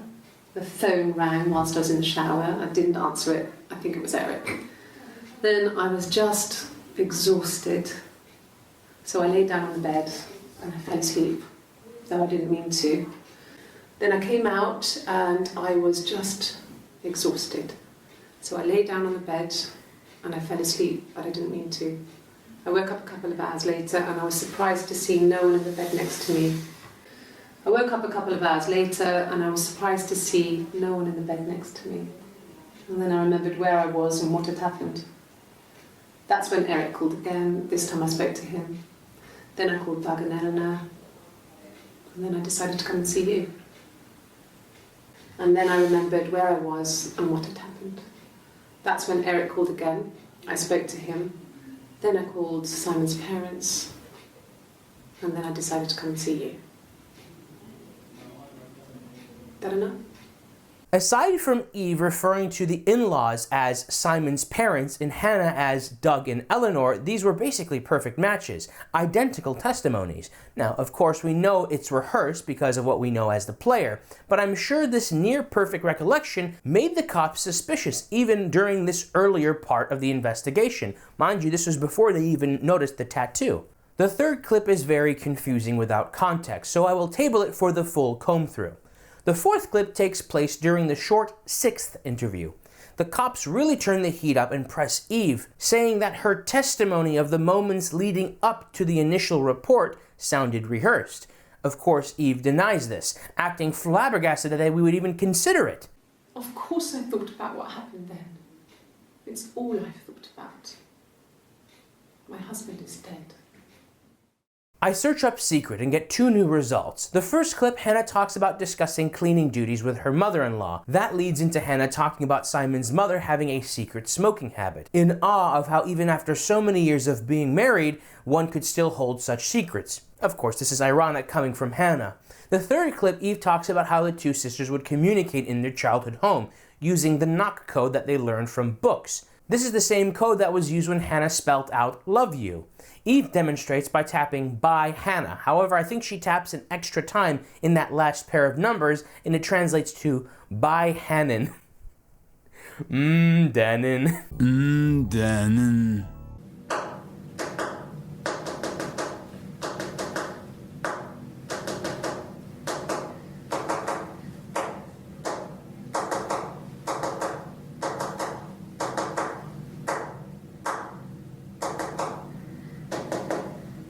But I think we're supposed to interpret that as "by Hannah." The clip finishes with her talking about how Hannah's parents thought that the knocking noise or the tapping noise was mice, and despite not finding any mice, they bought a cat anyways. I do find it interesting that in the same interview that Eve taps out "by Hannah" in the knock code, she also says, "My sister is gone." This brings to mind that the possibility that Hannah, the host, for all we know, the host of this system, has somehow been dethroned by Eve. God forbid, I hope that's not a thing that actually happens in our world, in the real world. It's a scary thought nonetheless. However, if it's not a full-blown hostile dethroning, could it potentially be something else? Is there a way both of these personas have bridged a gap between each other to work in far better unison. Full disclosure, at this point I'm just trying to initiate the end sequence of the game. I type in cut to see if I can trigger any more of those reflections. Those are the indicators for progress. Eve discusses cutting her hair as a child to match her reflections hairstyle. This is against Florence's wishes, but Eve always found a way. Eve would sadly watch as Hannah would be free to leave her home and go on adventures. But it wasn't all that bad. Eve still had books and TV. In another clip, Eve discusses the part of her childhood after the two twins connected. Now, I do find it interesting. In this clip, she refers to Hannah's mom as our mom. She's no longer alienated from Hannah's family's life, or at least the memories of it. Maybe I'm reading too much into that. Aside from that, she just briefly talks about obsessing over the ornate illustrations of the fairy tale books that her and Hannah read as children. I start sort of typing in random words into the inquiry. The words "because I" get us a bunch of fresh hits. Nice. We find more of those sort of tableau tests, and I want to save that for the main comb through. So let's go ahead, just skips 1, 2, and 3. Let me play out this clip. This is the part of her alleged alibi in interview 3. Yes. I got to Glasgow, I was exhausted, so I pulled over and slept in the car. I woke up because a rubbish truck went past. I got some petrol, bought a coffee and a pastry, tried calling someone from the payphone, and then headed back. And in the final clip of this inquiry, she simply uses a map to corroborate and make sense of where she was during her alibi story. With this last tidbit of information uncovered, we can now enter the final part of the game. Mind you, we still have plenty of clips to sift through, but as far as the player character's closure is concerned, whoever they might be, they seem to be satisfied. A chat bubble appears. It's SB from the Really Read Me note, our police liaison that helped us get access to these clips. Yo, how's it going down there? You done? No. Okay, I'll hang a bit longer. Buzz when you're ready. I just want to look through some more of those Glasgow clips to have a better idea of Hannah or Eve's alibi for the murder. That's when I was recording this footage for the game, but you know what? Now that we're here, let's just get right into it.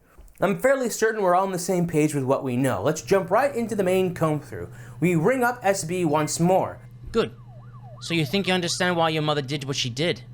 My mother. We're playing as the baby that was in Eve's womb during these interviews. Well, I mean, we aren't a baby anymore, we're an adult now, unless this is a highly advanced iPad baby. We can respond with yes or no. No. That's understandable, Sarah. You can always come back again. I'll be outside. Log off and meet me over the road. Oh. Eve named her Sarah. Well, regardless of what we type in, the final credit sequence is started.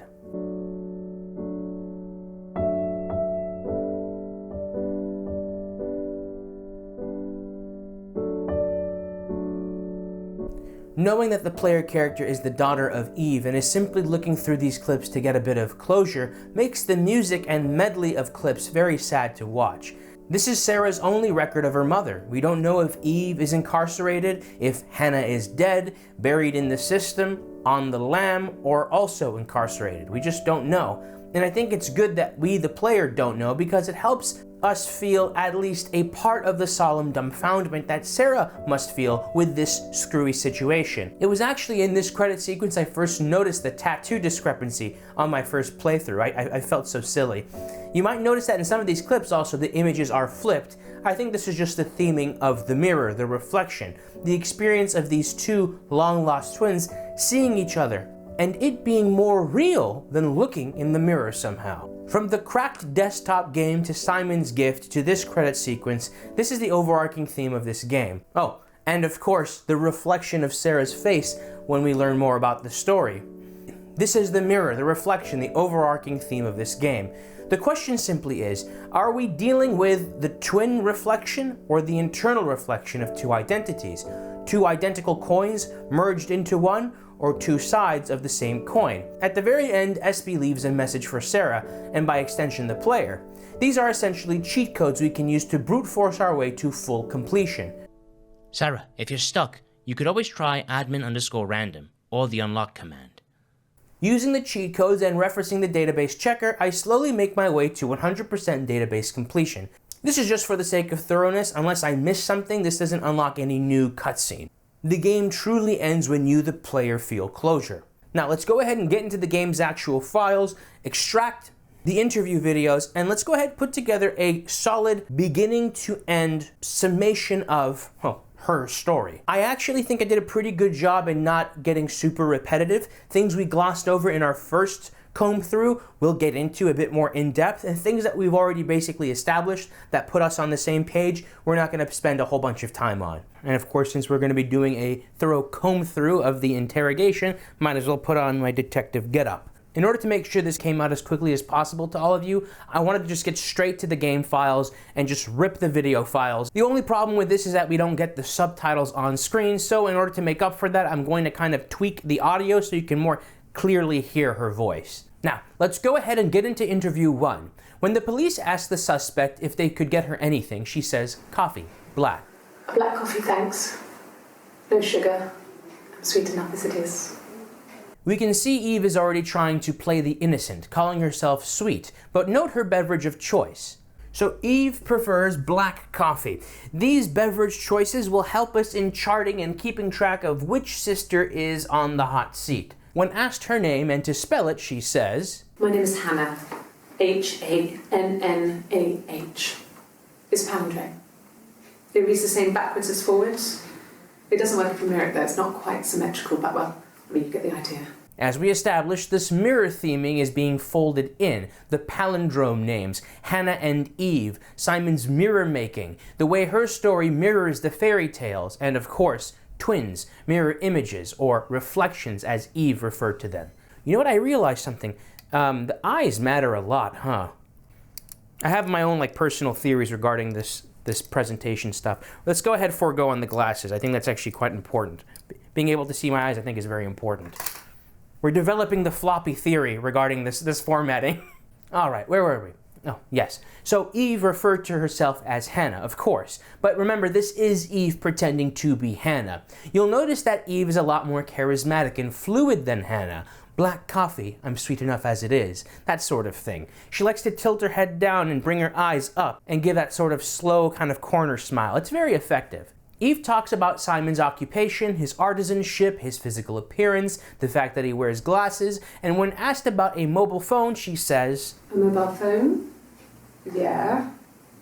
Well, they have one for the glaziers, but it's only for work. I can't remember the number. Oh, it's in the kitchen. I saw it plugged into its charging cradle.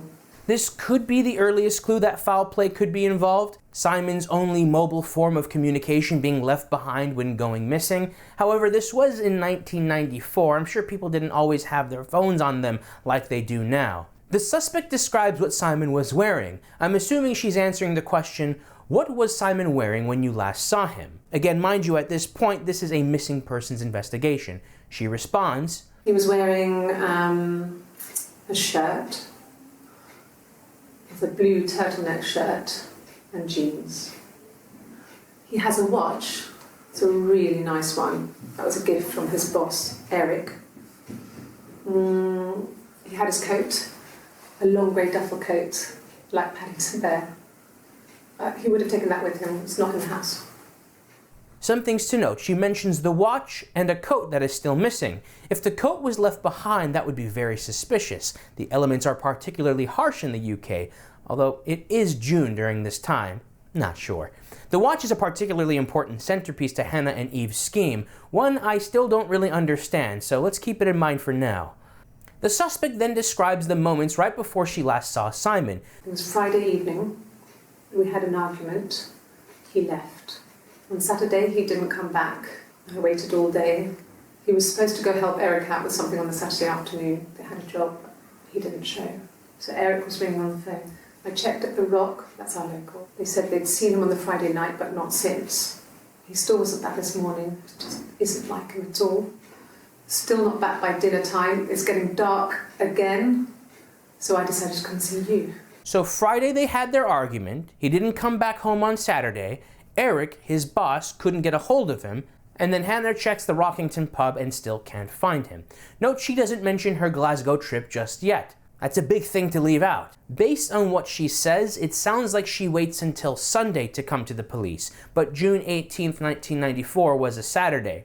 Not a huge deal. Regardless, we know that she was the one that reported Simon missing. When the police ask what The Rock is, she talks about the Rockington, a pub that he drinks at often. It's run by a nice couple, Peter and Susan. There's some other regulars there that Simon likes to drink with. And the barmaid they're having sometimes, Helen. The police likely ask something around the lines of, could any of the patrons know where he could be? Or, did he talk to anybody at The Rock? The suspect says no, and mentions Helen. She noted that Simon looked bothered when she saw him. He likes Helen.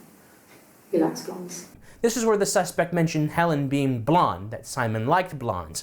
It's interesting that Eve is the one that says this. This is probably something only she knows because of the affair. Maybe Hannah isn't aware of Simon's preference for fair hair. A cool detail. But going back to Helen, this confirms that after the argument took place, Simon was confirmed to be seen at the bar afterwards. Right now, let's just go ahead and lay down some framework for our timeline. So Friday was when Simon and Hannah had their first argument. And then Simon was last seen at The Rock, the Rockington Arms bar. So the final mirror confrontation had to have happened after he was seen at the bar. So these are two different mirrors, two different arguments. We know that Hannah did reveal to Simon that she had a long-lost sister, and based on Simon's reaction, she realized he already knew. This would line up very well with that first argument surrounding the mirror, obviously the argument having nothing to do with the mirror itself, but this revelation. The suspect evades the question regarding the subject of the argument, simply saying, No one knows how to push your buttons better than those you're close to. A fun little double meaning. This is Eve talking about Hannah here. In the next clip, I assume the police ask, do you fight often? She initially denies it, but then relents, saying that they do have their arguments, but he never runs off, they always make up. The police ask about how long they've been together. She says a long time, that they've been together since she was 17. The police likely ask if they were childhood sweethearts. She says something like that, then asks, Are you married, detective? The police ask if Simon was suicidal. The suspect denies it, saying that he's not the type of person to hurt himself. They ask if he has a history of drugs. She says no, just a few drinks at the pub and the occasional wine with food. The police ask if they have any cars. She says she shares a Cavalier with Simon, and he has a work van. And both of them are there now, parked in the street. So he's missing, but both his cars are still at home. So he either doesn't want to be found, or somebody doesn't want him found. Chances are the police have an idea that this missing person's case is going to change very soon. They ask if he was acting odd lately. She responds, not really, just busy with work. The police likely ask, can we call you back for another interview soon? She responds, Sure. Yes, of course, if that would help. Will you phone the house to let me know when you want to come round? Then I can make sure that I'm there. So she's being cooperative, probably thinking it would get the police off her scent. She talks about his wallet, saying she hasn't seen it. The police ask about any credit cards. She says he has one in his wallet, so the police are likely going to track his payment activities. They likely ask if she has any invoices, probably to get an account number to track. She says she could probably find some, since she handles all the bills, and offers to drop them off at the station. They ask if the married couple have a personal computer. She says yes, they have an Amstrad one. They ask if he keeps a diary. She says, No, he doesn't keep a diary. That's my thing. I've kept one, well, as long as I can remember, since I was a girl. Helps make sense of my day. And when you're forced to put something into words, it just gives you perspective. Everyone's on the same page. that makes sense. This thorough diary writing habit would be important in a childhood where you are having to secretly share a life with a twin. She will say as much in the final interview. In her next response, she says it's not like Simon to just run off, that something must be wrong, or that there must have been some kind of accident. Simon isn't the type to run off or do anything crazy. Someone must have done something to him, or there must have been some kind of accident. So what do we do next? Kind of suspicious. By feigning a worry that something is wrong, you paint yourself as innocent, concerned. But the aversion from murder or foul play and defaulting to an accident, I feel betrays her guilt. The interview ends with Eve, mind you, pretending to be Hannah, thanking the detectives and asking them to please find Simon, that she loves him so much. All in all, she kept it together for her first interview, but she failed to hide or obscure certain details that will allow the police to sort of sniff out the hidden scheme that's going on here. But honestly, in any interview, the police are going to recall her, press her on these details and asking further questions and try to get her to slip up. So to be honest with you, I think even if she was innocent, she'd give a pretty identical interview. Interview 2 starts with Hannah this time. She asks for, could I have a cup of tea? a cup of tea. Another indicator for Hannah's presence will be her preference for tea. She doesn't say it here, but she likes to have it with 1 sugar. You can see so as much with that little extra cup she has next to her. There's sugar cubes in there. For this reason, keep the fact that Eve prefers black coffee and Hannah prefers sugar tea in mind. Of course, the police ask her about her bruise. She gives the story we're already aware of. She was on a chair getting something from a cupboard, slipped, and hit her face. But now we know that it was likely from Simon striking her during their final argument, or perhaps in her final argument with Eve. This would not only explain the faded look to the bruise, but also the very cagey way she explains it away, giving a desperate, quickly put together story, the kind of story you'd hear from a victim of domestic violence. She mentions visiting her in-laws, Doug and Eleanor, saying that they're very worried. The police ask about Eric, Simon's boss. She tells them, Eric was like an uncle to him. They were pretty close. They spend a lot of time with each other, especially when they have to go to conferences. We met his wife, Diane. Conferences. This might be important. Let's keep this in mind. Since she mentions Diana, Eric's wife, they ask about her. Hannah says she's a sweet woman, organizes Christmas parties, has 2 lovely kids. Hannah seems to pause when thinking about them, perhaps wishing she were a mother, and mentions that Diana used to have her back when she used to work there, implying that Hannah used to work at the Glaziers herself. The police want to press a little bit harder regarding this argument. I'll go ahead and play this out. Yes. He left after the argument. It was about 8 o'clock. The police points out that this Friday argument coincides with her birthday. They probably have that info from an ID. Yes, that's my birthday. Not one of the big ones, but I guess you can see that. They press her about not getting into the details regarding the argument. Yeah, I guess. I'm quite a private person and I didn't want to get into the detail of the argument. They continue to press her for more details. It was my birthday, like you said. We were going to have a meal at home. We had our meal. He gave me his present. I guess I didn't like the present. They argued about the present? It wasn't the present so much. It was one of those arguments that had been simmering for a while.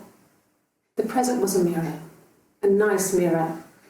He'd engraved the glass, the kind of mirror a princess would have in a story. He made it specially for me.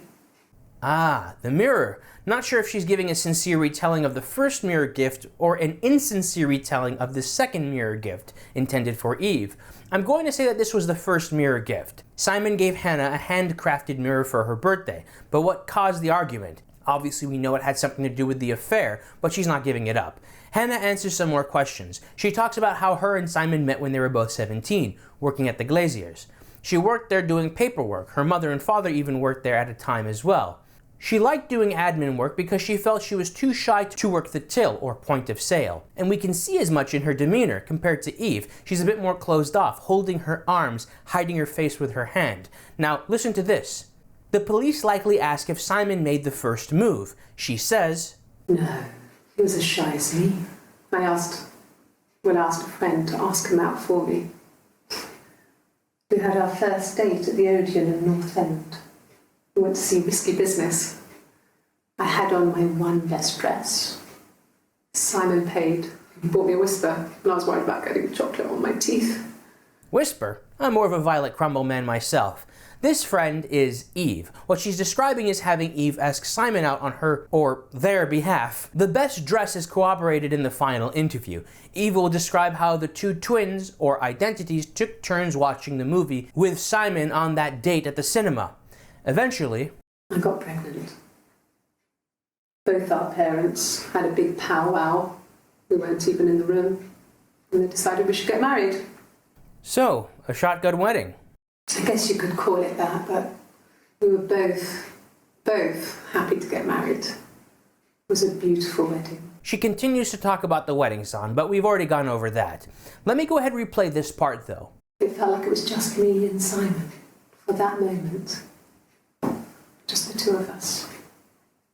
So this became the beginning of the end of Hannah and Eve's merged life. She talks about her honeymoon, talking about how much she enjoyed it being just the two of them. Just Hannah with her own life with Simon.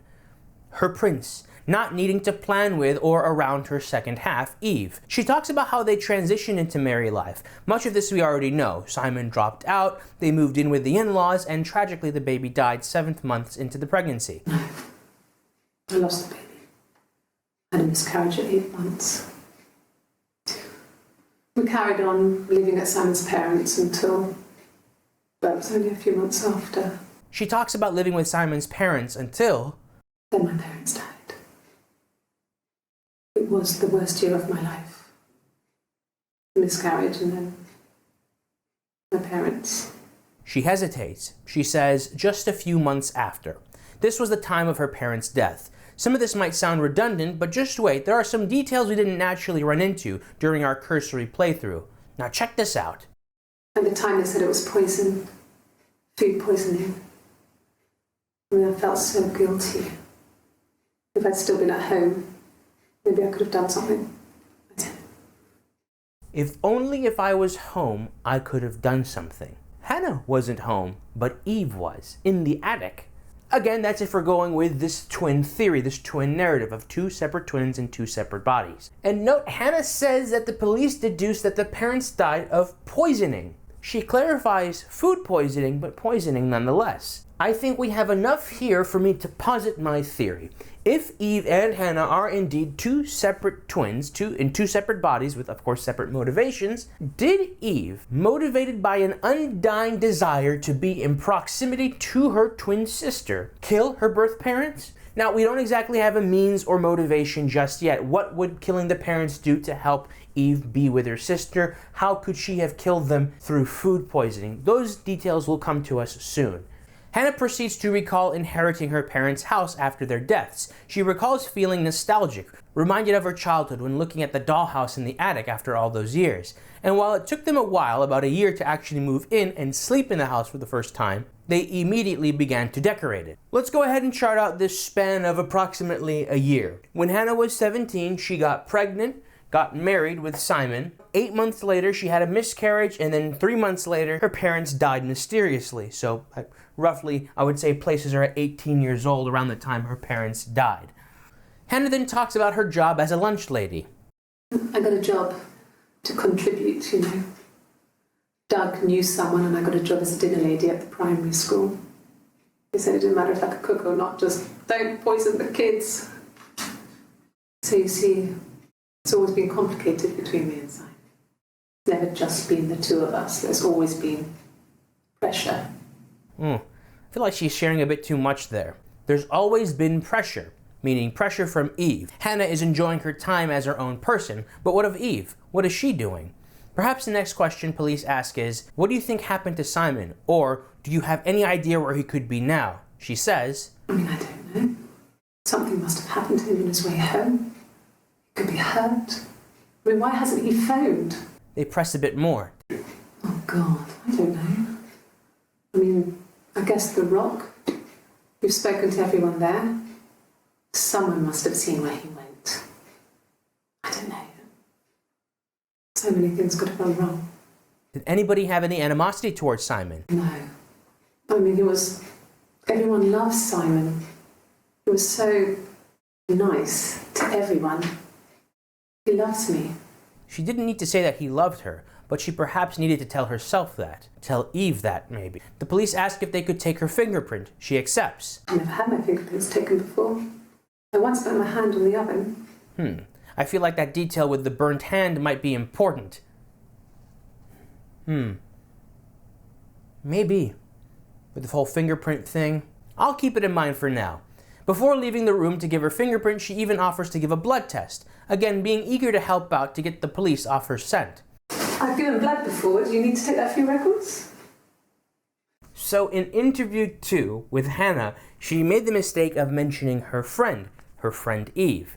And the interview ends with them asking for a fingerprint, in which she agrees. And this is big because they will find a 3rd set of fingerprints and those blonde wig hairs in Simon's bedroom, or Simon and Hannah's bedroom. So those two interviews were in the context of this being a missing persons case. However, this third interview would happen after Simon's body was discovered by Hannah.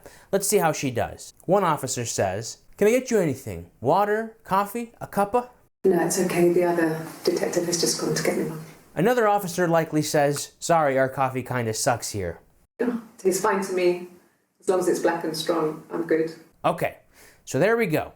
Hair down, snazzy coat, love the color by the way, and black coffee. This is Eve pretending to be Hannah. So, how you holding up? Nothing like this has ever happened to me before. Blood. It's probably the worst thing that's ever happened to me. You came in here yesterday with a bruise. Is it already healed up? The bruise. I have a really fast metabolism, so stuff like that just comes and goes. I don't know if there's much more that I can tell you that I haven't already told the other policemen. I've already pointed this out, but again, note she rubs the wrong side of her face when recalling yesterday's bruise. I bet for some first-time players who noticed that, it must have been a real satisfying catch. You'd think that the twins would have prepared with each other a bit more better. This is kind of coming out to be, I like these whiteboards too, these like more informational whiteboards. Some of the big pieces of evidence that I feel lends a lot of credence to this twins theory is fully surrounded around the bruise and the tattoo. First of all, we have the quick fading of the bruise. It appears in interview 2, gone in interview 3, and I believe you can kind of see it a little bit in interview 4. But let's ignore that for a second. In interview 3, when Eve was questioned about this bruise, she rubbed the wrong side of her face. Okay, fine. Let's say we just explain that away with fast metabolism, frozen peas, and just poor memory, not remembering which side she hit her face. At risk of sounding like a broken record if I've already mentioned this, the tattoo is huge, a big deal. She says it herself, I got it 8 years ago. But let's say we want to cope and say, well, how about she got it yesterday? But why would she lie about getting it 8 years ago? Fine, let's just ignore that. She just got the tattoo. Doesn't matter, she rubs it. It's not scabbed up, it's not painful, it's not bloody. It's a fully healed, not scabbed up tattoo. And like I said, she even says herself she got it 8 years ago. If it wasn't for this tattoo evidence, it would be like neck and neck, twin theory and system theory. But this is ultimately, I think, what seals the deal for the twin theory for me. Nonetheless, still some very profound stuff we can find just by digging into this and noticing stuff. It's really fun. Now, the officer likely said something about this now being a murder case, and Eve, as Hannah, responds, You think it's murder? I mean, clearly it's murder. What can I do to help? Bad response. She's the one who found Simon with his slit throat stuffed in a trash bag. Or I think in the UK they call it a ye old dustbin membrane. But anyways, she's defaulting a bit too hard into incredulity. She even sort of corrects herself saying, of course it's murder. And she does that real common killer trope, what can I do to help? Maybe this only seems like a glaring red flag because we know the plot of this game already, but I'm pretty sure the police took note of this response as well. Can you walk us through the events leading up to when you first found Simon? It was after dinner. I'd spoken to Simon's parents on the phone. I looked up for an early night and I suddenly had this thought. I think it was something his mum had said. She'd been speaking about old stuff, sad stuff. About when we lived there, about the baby. There's some boxes in the cellar, nursery stuff we never needed and I never had the heart to throw out. And I suddenly remembered that when I'd looked down there the week before, those boxes, that pile was in the wrong place. I went cold all over. I went down there with a torch and went straight to the back and that's when I saw the bin bags. Pulled them open, saw the body. I screamed and that's when I called the police. Real quick, note she refers to her in-laws as Simon's parents. If I'm not mistaken, Hannah refers to them consistently by their first names, Doug and Eleanor. Did you notice anything about Simon when you found him? His body. It didn't look real. And his throat. It looked like his throat had been cut.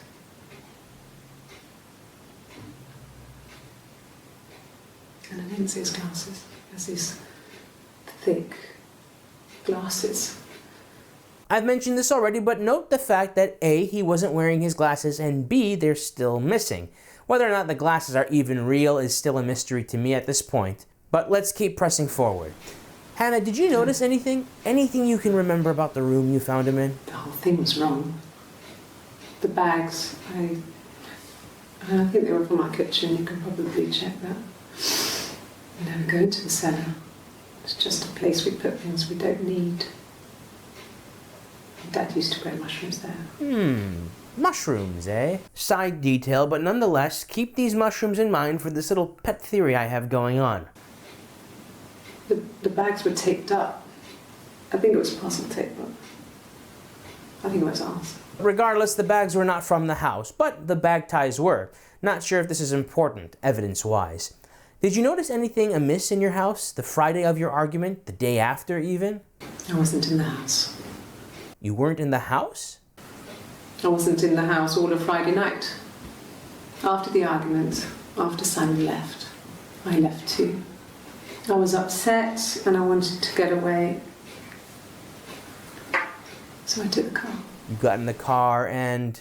I got in the car and I drove. And just kept driving north. Just kept going, just wanted to get as far away as I could. When I finally stopped, I was all the way up in Glasgow. I was so tired. I just had to sleep. Well, how long were you in Glasgow? I left the next day, Saturday. I slept for a few hours in the car. And when I woke up, I came straight back. Simon wasn't returning my calls and I wanted to try and make up. I got back to the house and Simon wasn't there. And She then gets a bit of morning sickness. This would explain why in the latter half of this interview, interview 3, she has her hair tied up. But don't be mistaken, this is still Eve we're talking about.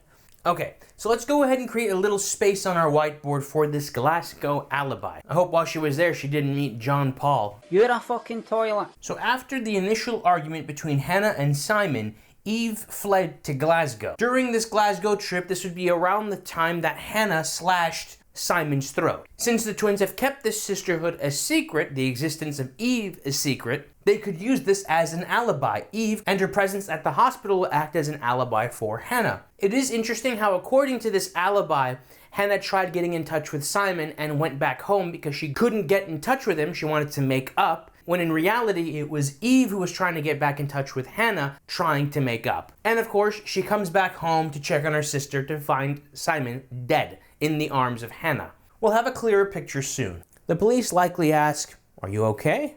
yes, I'm fine. I won't be sick again. This happens some days. I'm pregnant. It's morning sickness. Did you tell Simon about this, your pregnancy, or does Simon already know? No. Well, yes. He found out on my birthday. I told him I was pregnant. Was he surprised? Yes. It was a shock to him. I mean, we never thought it was possible. I don't know what I hadn't decided whether to keep the baby. I wasn't really ready to talk to him about it. Okay, this is interesting. So Simon found out about the pregnancy, but note, Eve is the one who puked. Eve is the one who is pregnant. This explains the argumentative birthday. This would explain why when pressed about cheating, Eve, again pretending to be Hannah, stated, "I never had an affair. I would never take something from somebody else." She got defensive about her affair with Simon, an affair that led to her pregnancy. She kind of looks like Brendan Rodgers. Don't ask me how, she just does. So this gives us a clear picture as to the context of the murder. Remember, in interview 7, Eve talks about how Hannah wore Eve's wig and clothes. Oh, jeez. She tested Simon, acted like Eve, and not only did Simon prove his infidelity, he completely cheapened the birthday gift he gave to Hannah by giving, supposedly, Eve this repeat. It removes the specialty, the uniqueness of the gift, and in a way kind of like retroactively taints the relationship, bringing forth doubt surrounding all of these gifts that Simon must have given Hannah through his job as a glazier. I can imagine that this second argument was brutal. I mean, after all, it led to domestic violence, Simon against Hannah, and of course the murder, Hannah against Simon. Okay, so when did you get back home? It was late, early Saturday morning. And you just slept in the car in Glasgow? Yeah, every time I mention Glasgow, I'm just going to have a shitty Scottish accent. You had a toilet. I feel like it's, what is that, a Clydeside accent? Partick. Yeah. I pulled over and slept in the car. This was just by the side of the road. I was exhausted. And when did you start driving back? I think when I drove back it was about 8 or something. And I got back to the house about 3. So based on what she said, she got back to the house at 3 a.m., which would explain why she was so exhausted and crashed on the bed. I have no idea what question the police ask here, but she responds, When you suspect someone of murdering their husband. when you suspect somebody of murdering your husband? The raw files don't have subtitles, but there's a question mark at the end of that statement. Maybe the police were introducing the next interview segment, those tableau picture tests, and after their explanation, they probably asked, do you know why we do these tests? So she responds, When you suspect someone of murdering their husband. He probably laughed and said something like, No, we don't suspect you, but given the circumstances, correlations, statistics, the sooner we rule you out, the sooner we can find who really murdered your husband. This seems to work, and she responds, So you want to eliminate me as a suspect? The detectives ask if she's willing to humor them for this moment, and she says, okay, but she warns them she's not very great at making up stories. They give her the first image. We don't know what it depicts, but we can gather that it shows at the very least a girl looking out a window, frowning. Eve gives her story. Okay.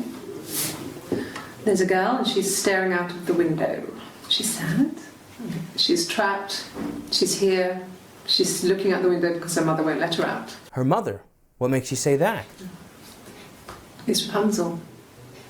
The story starts when she's born. Eve reveals that her story is quite derivative, saying, Mother Gothel, a witch, takes Rapunzel from her parents and keeps her locked up in this tower.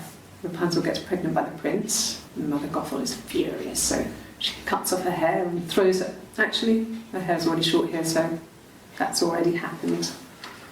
So she throws her into the wilderness, and Rapunzel is reunited with the prince, who's blind, but she kills him with her tears, and so it's a happy ending. Is that too much? The police were probably a bit confused and asked her in the future to just focus on the image, because a bit of that was just her retelling the Rapunzel story, tainting the psychological appraisal. I'm not sure what they call it in the forensic community, the forensic fandom. Sorry. The picture, the way it's drawn, just reminded me of the books we used to read as children. Right now, the police may think this answer bore no fruit, and this fairy tale inspiration just sort of tainted it. But we know that the Rapunzel story is quite similar to Eve's story, to her story. Eve explains to the detectives that Rapunzel was her favorite story. Yes, like a story. A beginning, a middle, and an end. Let's go to the next image. We can't see it, but based on what she says, we can gather it's an image of a frowning woman standing with a knife near a man whose eyes are closed and is laying down. Well, she has a knife. She's been cooking, I guess. She's been cooking him his favourite meal. She's his wife. And he's asleep and she doesn't want to wake him because he's ill. That's why she's sad. Because he's ill and he might die. Forgive me if I get a bit Jim Can't Swimmy up in this piece, but hear me out for a second. Before her is an image of a man motionless with his eyes closed and a frowning or sad-looking woman holding a knife. Most people would look at that and think, oh, she killed his ass. But I think Eve is intentionally trying to come up with a story that doesn't incriminate her, doesn't make her seem like she's thinking of murder. So instead of a lady holding a knife near a dead man, it's a wife cooking a dying husband's favorite meal. Perhaps the detectives notice this and consider it as a signal to keep digging. The next image is of a crying woman. She's crying, I guess. She's sad because she thought she saw her husband with another woman. But it's okay, because she finds out it wasn't her husband, it was his brother. And so it's fine. Fascinating. She's first inspired by her own life, but copes into the story that it was actually the brother who was with the woman, not her husband. Interesting that she uses an existing dynamic, physically identical siblings, as a plot device that exonerates somebody from infidelity, but in her story, it was the core element of the infidelity. Very allegorical. I had to sneak another one in there, my bad. And now the next image. From what we can gather, it's of a woman being chased. I'm not sure if there's a mob chasing her, but that's where her mind goes. Let's go ahead and listen up. Okay, she's being chased. They're trying to catch her because she did something bad. I guess she broke the rules. Or maybe they think she did something bad. Maybe it wasn't her fault. She looks scared, not guilty. Maybe it was mistaken identity. Did they catch her there? I don't know. There's the re-emerging of the mistaken identity theme. She's telling a story of her innocence, but a feeling of persecution.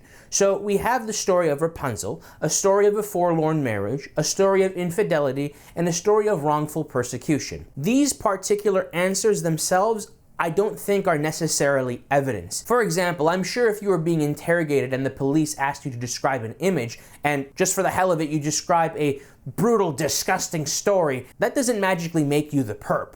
A jury, or whatever they have in Britain, I think a council of druids, would likely need more... A judge, jury of her peers, whoever, they would need more than just these answers to these tableaus to get a conviction.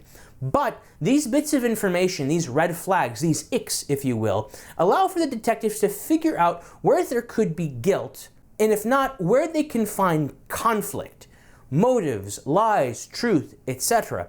I've only ever served on one jury, so my knowledge of the legal system is very limited, and for the UK it's even more limited, but common sense tells me that these tactics, while not aiding in a conviction, do aid in the interrogation. Council of Druids. That's pretty good. Eve jokingly asks if she passed, then apologized for messing up that first card with the Rapunzel story, offering to do it again, but it won't be necessary. They continued the questioning. So, Eve, you seem to like princess stories. Yes. I read a lot as a child and watched lots of TV. Then the doll's house we still have in the attic. It's kind of a fairy castle. We used to play up there and make up our own stories. Note that she says we. The police likely asked to recall the events of the day of her birthday, from the moment she woke up. I woke up, Simon was already up, and he made me birthday breakfast of Eggs Benedict. We both had to go to work, so we saved presents till later. I got to work, had some birthday cake, children sang me happy birthday, then I came home. The birthday meal was a takeaway, and Simon gave me his present, which I didn't mind. And after that, we talked about the baby. It turned into a big argument. Simon left. I was furious. I wanted to get as far away as I could and get some space to think. So I left. And then you went to Glasgow. Yes. I got to Glasgow. I was exhausted, so I pulled over and slept in the car. I woke up because a rubbish truck went past. I got some petrol, bought a coffee and a pastry, tried calling someone from the payphone, and then headed back. And can you show us where you slept in Glasgow? Let me see. Yes. She gives a pretty detailed approximation. She slept near a church close to a street named Prince's Street. Prince's, fitting. The police present evidence to her, a watch. Yeah, that's Simon's watch. It was a gift from Eric. He got it this year. It was a wedding anniversary gift. Steel. It would have been Diane who chose it. She has really nice taste. That time, you must eliminate me. I was in Glasgow then. Okay, let me get this straight. When hiding the body and evidence, the twins decided to take the watch and stop its time around when Eve was in Glasgow. I don't get it. How does that exonerate Hannah?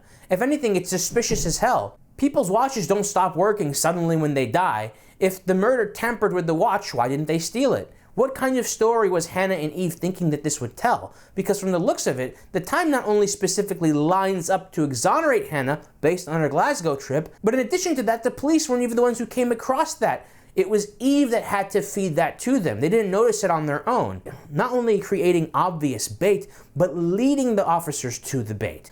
Remember, in interview 7, she says, "The watch, that was my idea." She thought she ate. The police press her, I'm not sure on what, but it puts her on the defensive. I didn't. I slept in the car. I left about 9 that night. I wasn't there. Is there anybody who could have seen you coming from Glasgow? No, I don't think so. Glasgow was deserted that early in the morning. Again, I'm not sure what the police ask or say, but she drops this. Asked the hospital. Hospital? What are you on about? When I arrived in Glasgow, I was exhausted. The streets were empty. I was driving badly. and I hit a taxi. Not a big crash, just paintwork. The guy was so pissed off because I didn't have a driving licence on me. But when I told him I was pregnant, he made sure I got to the hospital so they could check me out. It was fine. The hospital must have details when I was looked at. There's a scratch on the car. This will end up being true, but it's quite a huge piece of info she left out. This went from, I drove to Glasgow for no reason, slept, and came back, to, I went to Glasgow, had an accident, went to the hospital to check if the baby was okay, then came back. She then says, That should eliminate me as a suspect. If I was in Glasgow, can't be in two places at once. She's really spelling out her strats here. Bold move, let's see how it plays out. Why are you telling us this now? Why wasn't it part of your first recollection? I thought it made me sound suspicious. It's not a normal thing to do, to drive to the other end of the country. I wanted to keep it simple. I know it was stupid not to tell you everything. Saying I spent the night in Glasgow when my husband went missing, I thought it would, distract you from what was important. It's different now.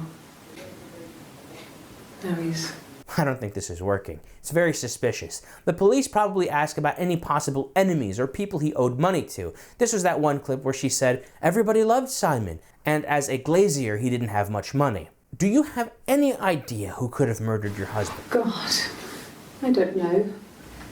Could be anyone. Maybe someone followed him back from the pub. But why would he let them in?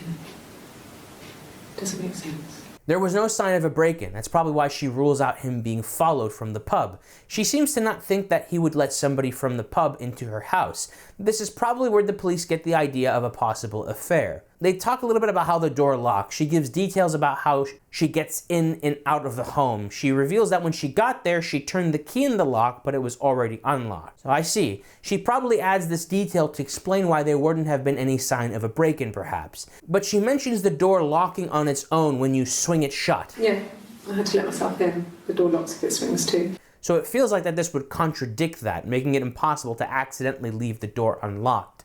I'm not sure. I feel like maybe I'm just misinterpreting some sort of lingo. Like when they say oh, that's when I went round. Like, went round, that's me after Thanksgiving. Well, that's me all the time, but oh, they meant went around. Okay, gotcha. They discuss possible points of entry. Windows are a no-go because they stay shut and are hard to open because her father practically painted them shut. The only thing she can think of is the cat flap, the little door for animals to freely leave and enter the house from. The police ask if she owns a cat, and she says no, explaining it was her parents' cat, and that they just never got around to doing anything about the cat flap since the two moved in. Now we know that the cat flap was used by Eve to sneak through while Hannah lived with her in-laws, and evidently probably while Hannah lived there as well when she first moved in. Oh, she wore a wig during that time too. She then suggests that somebody might be able to sneak in through the cat flap if they were thin enough. Maybe she's trying to set up something about wig hairs being found in the cat flap. I'm not too sure. Now, I'm not sure what the police ask, something about the garden or the backyard, but the suspect responds in explaining that in order for somebody to sneak through the garden, they'd have to sneak through 3 neighboring gardens. She then ponders aloud, did anybody see anyone? Did anyone see anything? Did anyone see anyone come and go? An intruder? She's leaving bait for the police to take, but I'm not sure if they're biting. When will the police let me back in the house? They let me take a bag of clothes with me, but... Ah, I see.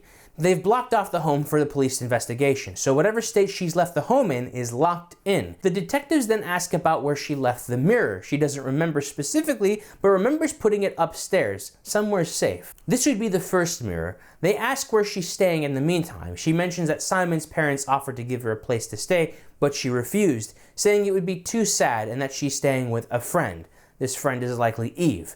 Also, it makes sense that she wouldn't want to stay with her in-laws. The guilt would be pretty damn palpable. After all, it's Hannah that killed her husband. The interview abruptly ends there. Some interesting things to note here. We know that when Eve was alone in the attic, I say alone, I should say cohabitating unknowing to her parents, in the attic, while Hannah and Simon were off living in their newlywed home with their in-laws, that Eve would once in a while sneak out through the cat flap wearing a blonde wig. Maybe Eve and Hannah at this point of the interviews are trying to point the detectives to that cat flap because they mention, have you checked the cat flap? They're trying to keep repeating the cat flap, the cat flap. Maybe they're trying to send the police off to some sort of wild goose chase looking for some crazed murderer wearing a blonde wig to disguise themselves. This line of questioning will develop within the next interview. Interview 4 starts with Hannah in a short sleeve button-up with her hair up. A cup of tea would be good, thanks. Just 1 sugar. But we also know that this is Hannah because she asked for a cup of tea with 1 sugar.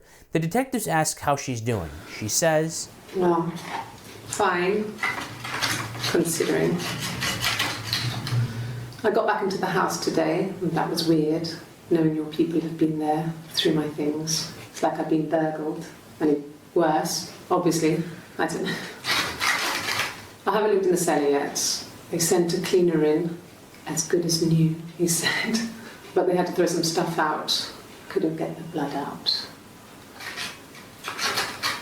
And I'm still waiting to hear from the coroner so we can get a date set for the funeral.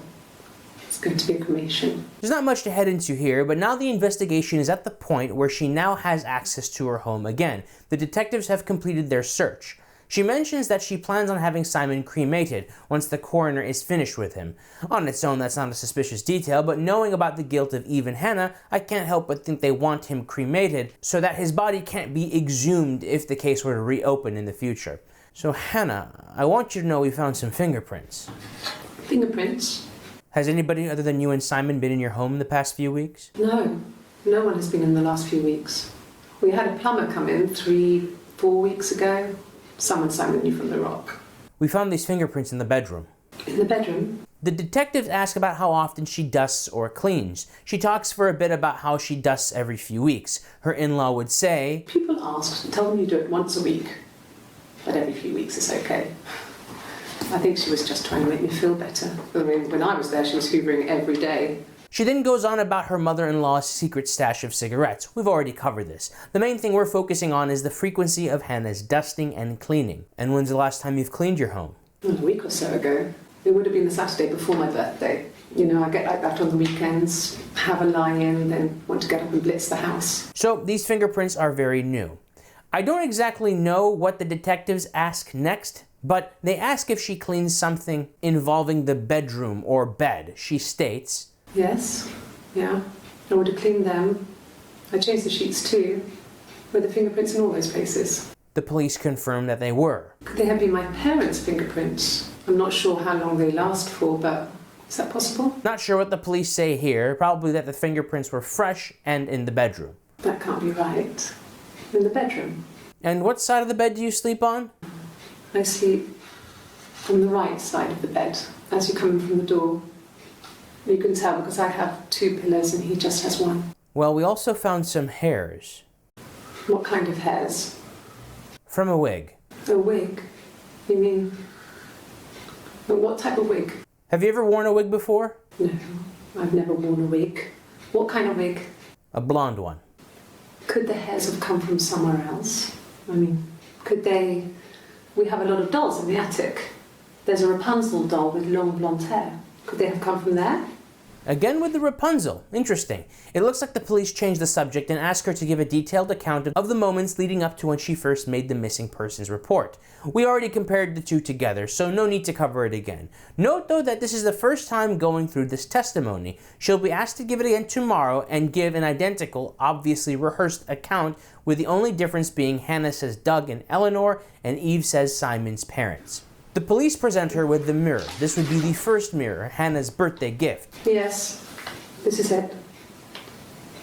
He made it himself. It's a special one-off. He made it and decorated it. That's his thing. Where did you find it? The detectives either ask if the mirror is coated in silver leaf or if Simon works with silver leaf. You'll see why they ask this in a moment. Silver leaf? No. He normally silvers them properly. This mirror, it's supposed to look antique. The reflection isn't as good. It's the perfect mirror for someone who doesn't like to look at their own reflection. The way she holds the mirror up would be very sweet if this wasn't a murder investigation, but note that Hannah mentions not liking to look at her own reflection. Perhaps she wanted to decouple from Eve and live her own life, and seeing a reflection of herself in the mirror would remind her of Eve, perhaps give her some sense of guilt and tempt her to share her life again, breaking a sort of no contact. and potentially even sharing Simon. Well, perhaps if you want to ascribe to the system theory, maybe switching in requires a mirror to be present, at least in the case of the henna system. Look, on his clothes, that would make sense. He made it by hand. I mean, he brushes the silver onto the glass. It's not how they make mirrors these days. I mean, he made the mirror and he gave it to me. Note the sweetness in her voice when she says, "He made it for me." She really did love the thought of this gift. Even if she doesn't like mirrors or her reflection, it was made in a way that she could tolerate the reflection. And so this would explain why the copy gift being intended for Eve would be so painful. She continues. On his throat. How? Ooh, not good. So traces of silver from the murder weapon. The shattered shard of the second mirror gift was found in Simon's throat. Oh, I say not good. Not good for Hannah. When she says how, as in how did the silver get in there, the police seem to immediately change the subject, pressing her about Simon's fidelity. An affair. Simon wasn't having an affair. He wasn't seeing another woman? No. Simon wasn't seeing another woman. How was your marriage? Good. Happy. I mean, ups and downs like any couple, I guess, but we've been married for over 10 years. Did he change at all during your marriage? I don't know if anyone really changes. You just become more yourself. Simon was my prince, and that hasn't changed. How was your coitus track record with Simon? Really? You're going to ask me about my sex life? I mean, isn't that private? Are you married? How is your sex life? The officer answers, because I'm sure as shit not going to ad-lib this one. No, in all seriousness, I think he says, well, not as prolific since we had the kids. Well, there you go. How many kids? He gives her a number. From what I can gather from this exchange, Simon and Hannah were just not very physically romantic as their marriage went on. The police are trying to see if Simon was the kind of guy that would get it somewhere else, so to speak. The blonde wig hairs and the fingerprints being found in the bedroom imply as much. If there was an affair, and Hannah was aware of it, that would make her suspect number one. The officers then ask if she's ever been unfaithful. No, I have never been unfaithful. I've never cheated on Simon. They keep pressing her. No, you're talking to the wrong person if you think I'm some kind of slut. If you think I'm the kind of person that would have had sex with all those guys. I believe we've seen this clip already, but this was her, in a way, throwing shade at Eve. They ask her if Simon either goes out often or has people over often. Not sure, but she responds, Not really. He would go to the pub.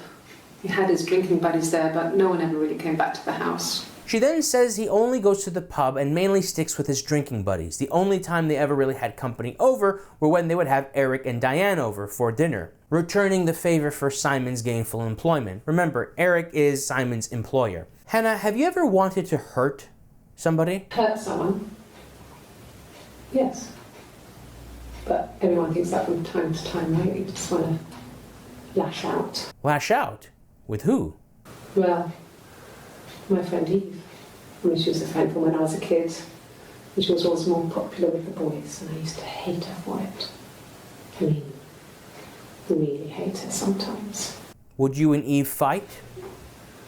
Yes. We'd fight.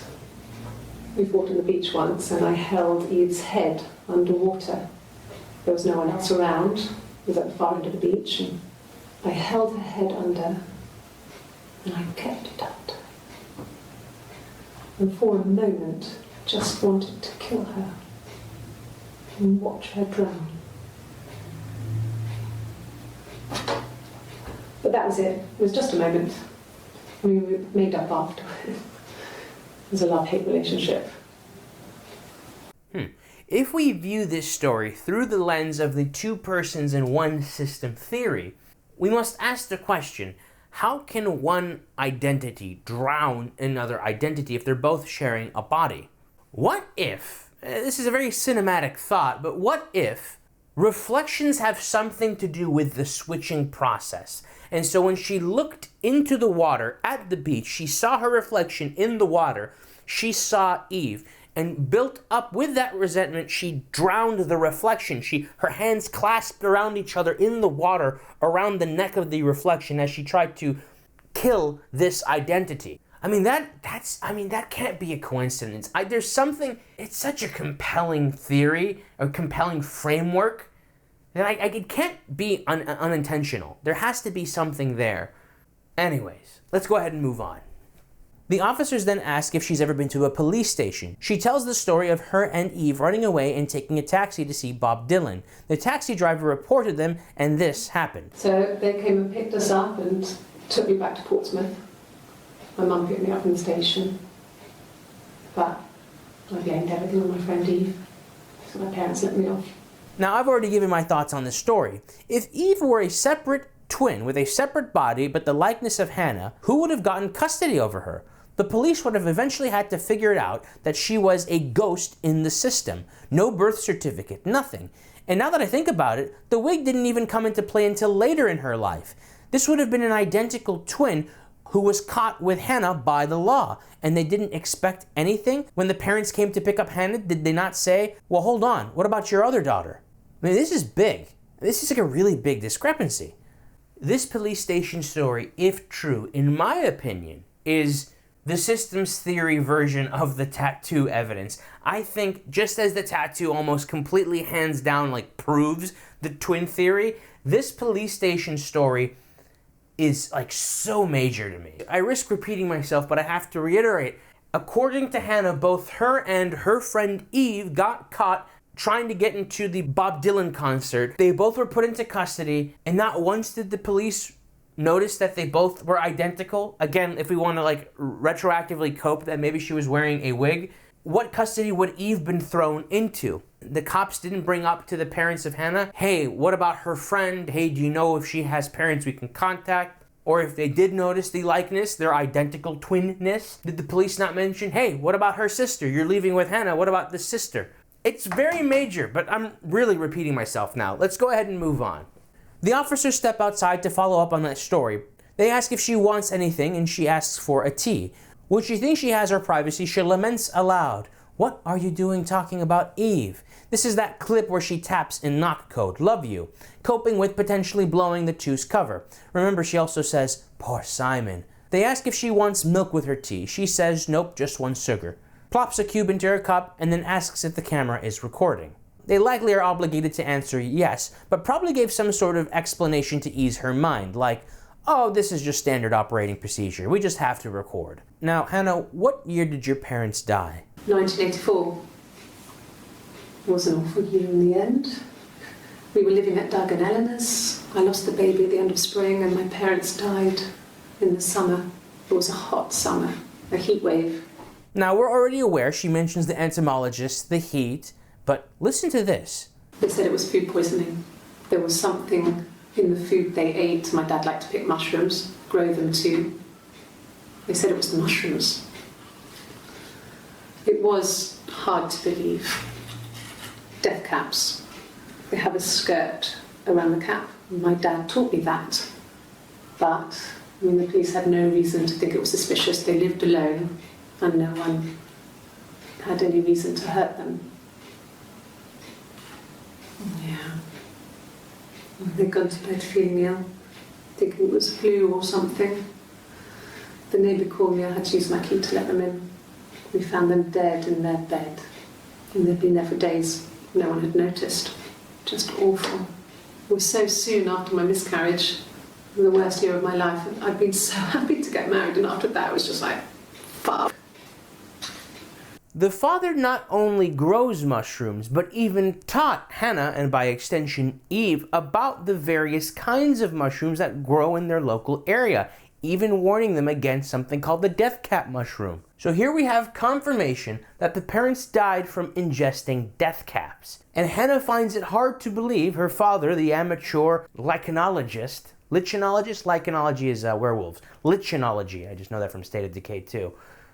Her father, the journeyman mycologist, would know the existence of death caps, how to identify them from other types of mushrooms. But Hannah relents that it had to be an accident because nobody had reason to hurt them. But I don't agree with that. Right now we have the means of foul play, but we don't have a motive just yet. I'm referring to my murderous Eve theory that I'm working on. Were there any medical repercussions to your miscarriage? Yeah. I mean, I was infertile. Thought I was. They told me I was infertile after the miscarriage because of complications. She quickly corrected herself. I was infertile. I thought I was. Small detail. They asked how she would have fared as a mother. I would have been a good mother. I was young, but I would have been a good mother. She was a girl, by the way, the baby. We were going to call her Sarah. Simon wanted to call her Ava after his nana, but I didn't want her to have a symmetrical name. She continues. It's all that matters, really, the baby. Simon's dead, but the baby, that's how he will live on. Our baby. Our baby. Now we know that this baby is Eve, so when she says our baby, she means Hannah and Eve's baby. Would they raise this baby as a mother and aunt, or would they maintain the secret twin scheme? I feel like that's just unfair to the kid. They ask her if Simon plays the guitar. No, Simon didn't play guitar. He wasn't very musical. He liked to listen, but he was tone deaf. Well, we found a guitar. Is it yours then? Yes. Yeah, it's my guitar. And the interview ends there. Simon liked listening to music. It would be his love for it that sparked the relationship that led to the affair between him and Eve. So it was in this interview where the seeds of the affair were planted. Part of me wonders if Hannah wasn't aware of the extent of the affair, or perhaps she was just bothered to hear about detectives finding out about the infidelity. If you notice, she seemed very bothered. What wig? What kind of wig? But she obviously knew that Eve and Simon had the affair because that's just what started the whole first argument with Simon, the argument with Hannah, and then ultimately led to the murder of Simon in the second mirror argument. What's interesting is that in the 7th interview, that big tell-all, from what it seems like, Eve and Simon only slept with each other once, and it was that one time that started it or caused the pregnancy. Maybe the police pressing Hannah about the wig hairs, the third set of fingerprints, the fact that they keep pressing her about this affair, are what ultimately drive a wedge between Hannah and Eve in the now. Perhaps these future blunders can be due to this wedge, this lack of communication, this disharmony, either between the twins or within the system. Let's go ahead and start interview 5. We start with a white long sleeve button-up. Eve is wearing her hair down as usual and she asks for a black coffee. Black, no sugar. The police ask her to give a detailed account of the moments leading up to when she made the missing persons report. This is likely to see if this is rehearsed. I don't think they suspect anything twin-related just yet. Of course, she gives her rehearsed testimony, with the only difference being that Eve refers to her in-laws as Simon's parents. These two testimonies are so obviously rehearsed that both Hannah and Eve finish with, "That enough?" That enough? So, Hannah, do you keep in touch with your in-laws? Yes. I speak with Eleanor at least once a day. Not that there's anything much to say. It's more Are you okay? Did you burn yourself? No, I'm okay. Eve is loaned a shirt from the station. You can tell because of the station's crest on the shirt. Now, with Eve for the first time in these interviews wearing a short sleeve, the officers can see a tattoo on her left arm. They ask her about this. Oh, my tattoo. I got it to express my individuality. It's an apple and a snake. Uh-huh. When did you get it? About 8 years back. It was a present to myself. I shouldn't even be drinking coffee with the baby. It's been hard trying to give it up. I think they say you can have 1 cup. I'm surprised that she didn't immediately realize how bad of a blunder this was. So she got this tattoo 8 years ago. Hannah got married to Simon 10 years ago, so this is roughly 2 years into the marriage with Simon, or Hannah's marriage with Simon. Eve got this tattoo. Now, Eve said, "I got it to express my individuality." This is actually true. Now, if we haven't already, we will get a more clearer picture as to what happened from the moment Hannah got married to the moment that Eve kind of expressed herself individually, this decoupling of the twinship. We'll get this picture very soon. I think I'm being a bit too methodical with how I've been doing this whiteboard. Well, my wife had coffee. We didn't have any issues. The detective probably says something of that nature because she then asks, Do you have children? the detective gives her a photo of his kids. Cute. You must love them very much. What ages are they? He gives her their ages. Must think it's very cool that their dad is a police detective. Another blunder. If you remember, in interview 4, Hannah asked the officer, the detective, about his kids, and then Eve is asking the same or similar questions about the kids again in interview 5. In the same interview, her tattoo is revealed. And this is interview 5, where we have a thorough establishment of a pattern of black coffee, tea, and then black coffee again. Ultimately, all of these things, right, all of these peripheral things, the bruise, the hair being up and down, black coffee, tea, she could be forgetful and just asked a question about the kids again. You can explain all that away, but you cannot explain away the tattoo. She even rubs her arm. It's smooth. It's not scabbed. It's not healing. She doesn't wince when she touches it. I don't recall if there is a June 31st. I'm too lazy to look at it right now. Like, it's impossible for us to cope that, oh, she got a tattoo between June 30th and July 1st. That's just, no, it's not going to happen. I mean, like, if she literally, left the police, got the tattoo, and then went back to the police again, it'd be scabbed the hell up. And honestly, the fact that she gets a tattoo in the midst of a murder investigation would look sus on her part, too. And after all, she even says, oh, I got it 8 years ago. So she even says herself that this entire thing does not match with her confessed timeline to this tattoo. I think it was at this point, especially after the mention of her friend Eve, and seeing this very Eve-coded tattoo, that the detectives are able to put 2 and 2 together and realize, are we dealing with a secret twin situation here? Before moving on, I do want to take a moment to explore the various bits of evidence we have with the twins theory so far. Of course, with the tattoo and the bruise being our strongest bits of evidence. The differences in style can be explained by the systems theory, 2 different identities having 2 different tastes. Same thing with the different skill sets. One identity can be more charismatic, the other identity can be a bit more careful behind the wheel. Honestly, a lot of differences between Hannah and Eve can be perfectly melded into the systems theory. The hairstyles, the different temperaments. I mean, even the bruise, I can try and cope it into existence. Maybe fast metabolism and some frozen peas would help kind of alleviate it. Maybe she puts some makeup on, and heck, who knows? If the injury was sustained as Hannah, I can kind of see Eve, when she would switch in, not remembering where the bruise was. I can kind of see that. I can kind of cope it into existence. But the fact is, we cannot cope the tattoo. In my opinion, the system theory is really compelling and almost encompassing. You can really kind of explain a lot of things even within the twins theory and assign it to the system theory. But this tattoo thing, it really, I think, knocks it out of the park. And I'm going to sound like a broken record because I like to think of these little, what ifs. What if the tattoo was gotten in between interview 4 and interview 5? But as Eve says herself, I got it 8 years ago. Oh, what if she's lying? What if she misremembered or something? Doesn't matter. She rubs it. It's not scabbed up. It's not healing. It's an older looking tattoo. And yet nothing within the twins theory is strong enough to combat this police station story that completely contradicts it. Okay, not completely, but heavily contradicts it.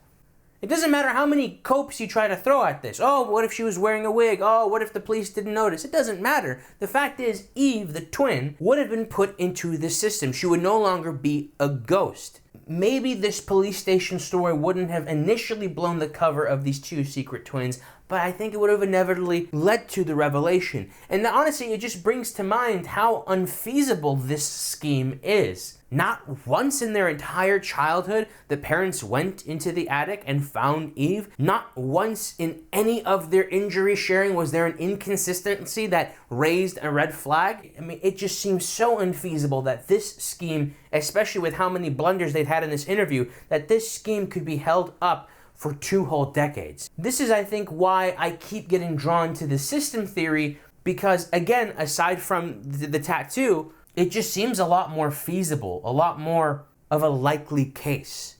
It's easier to mask a neurological condition, especially when you're not even aware of it being a condition, you see it as your twin sister, than it is to hide a full-blown living, breathing body in an attic. So, you two got married at a young age. Yeah, we were 17. It was a nice wedding, people said. Simon looked very handsome in the photos. His parents paid for everything, but he's an only child, so it was important to them. It was what they called a shotgun wedding, but if you looked at the photos, you couldn't tell. The dress was beautiful. It looked like Princess Diana's. The train wasn't quite as long, though. There's a great photo of the bridesmaid helping to carry it out of the car. Being that your marriage was instigated by the pregnancy, would it be safe to say that you and Simon, he was your... Was he my first? No need to be so coy. No, he wasn't my first. That would have been Carl. We've gone over the Carl saga in our cursory comb-through, but this was a gold mine for the detectives. In the previous interview, Hannah was scandalized about being asked about their sex life as a married couple, but now Hannah isn't the least bit offended about being asked about her sex life as a teenager. Two completely different temperaments when it comes to the topic. On top of that, Hannah in the previous interview referred to a friend named Eve, who was romantically successful and was jealous of her. She's caught lamenting, mentioning Eve on camera, and now we have this Hannah with a new, fresh, 8-year-old tattoo talking about her relationship with Carl. And of course, on top of that, this is also where Eve slips up and says, "We were 15," instead of "I was 15." We were 15. She talks about the relationship only lasting 6 months, and she used that breakup to focus more on family. Those early experiences, they help you realise who's really important to you, you know? Family. Now this might be obvious to many people, but in case you're not familiar with this motif, the snake and the apple is a common association with the Garden of Eden, Adam and Eve. This tattoo belongs on her friend Eve. So this is probably when the gears started to turn in the heads of the detectives. Family. Family. So, Carl fucked off, and then there were other boys here and there, and then Simon. She goes on to talk about how after a bunch of short-term relationships, she finally met Simon at her job with the glaziers, or the glassblowers. She mentions how quiet he was. He was a craftsman who took his time. She pauses and then smiles, saying how he looked like a fairy tale prince from one of her books. He looked like a fairy tale prince from one of my books. I believe the officers ask if Simon was boring or too reserved, not sure, but Eve, as Hannah, denies it, saying that he could be passionate. It just wasn't like other relationships. It was more than sex. The officers attempt to sucker punch and ask if she ever cheated on Simon. Eve states, Have I ever cheated on Simon? You asked that question yesterday. Very good. So this means that Eve and Hannah did communicate that aspect at least. It seems they touched base on the questions they were asked, but not what questions each sister asked. This is why Eve and Hannah both asked about the detective's kids. How do you know that Simon never slept around? Simon was very moral about that sort of thing. He wouldn't just walk out there and sleep with anyone. He wasn't that kind of guy. He took his marriage very seriously. Simon never cheated on me. He was devoted to me, and I was devoted to him. Nothing in life is easy. We were good to each other. Life isn't a fairy tale. You do what you can. The officers evidently turn up the heat here, and Eve is put on the defensive.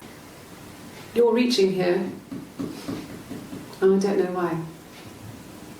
No, I've never cheated on anyone. I've never taken anything from anyone.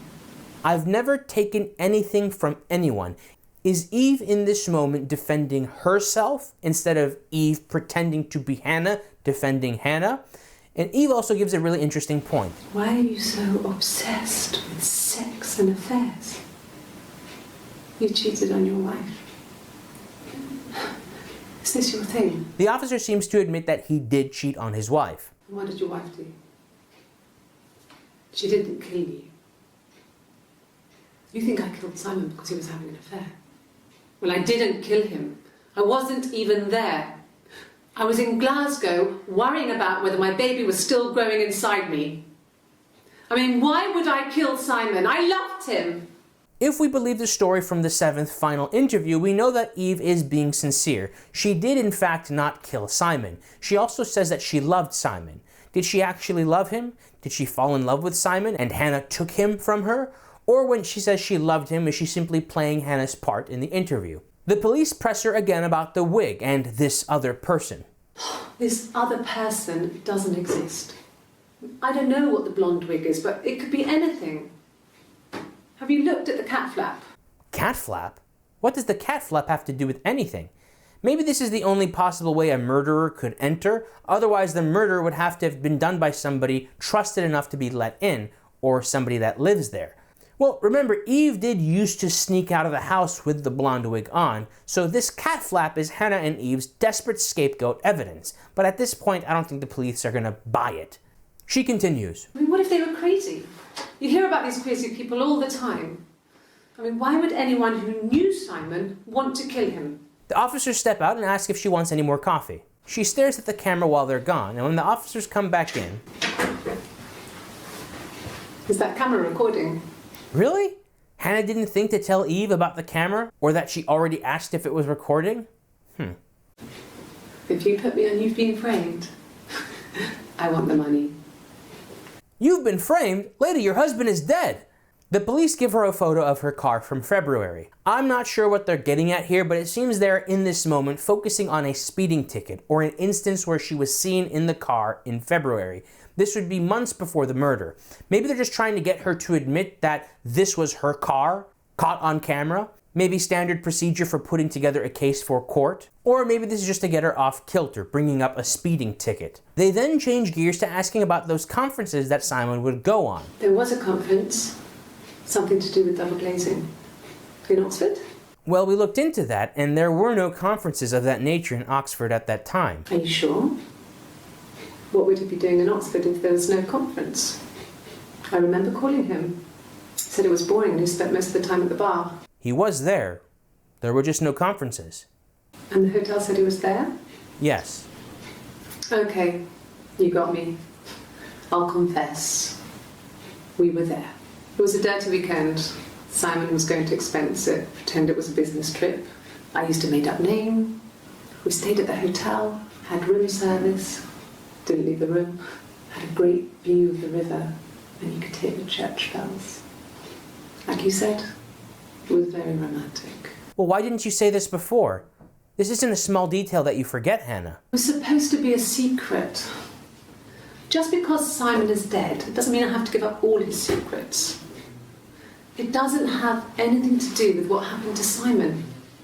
No one murdered my husband because he cheated his expenses for a romantic weekend in Oxford.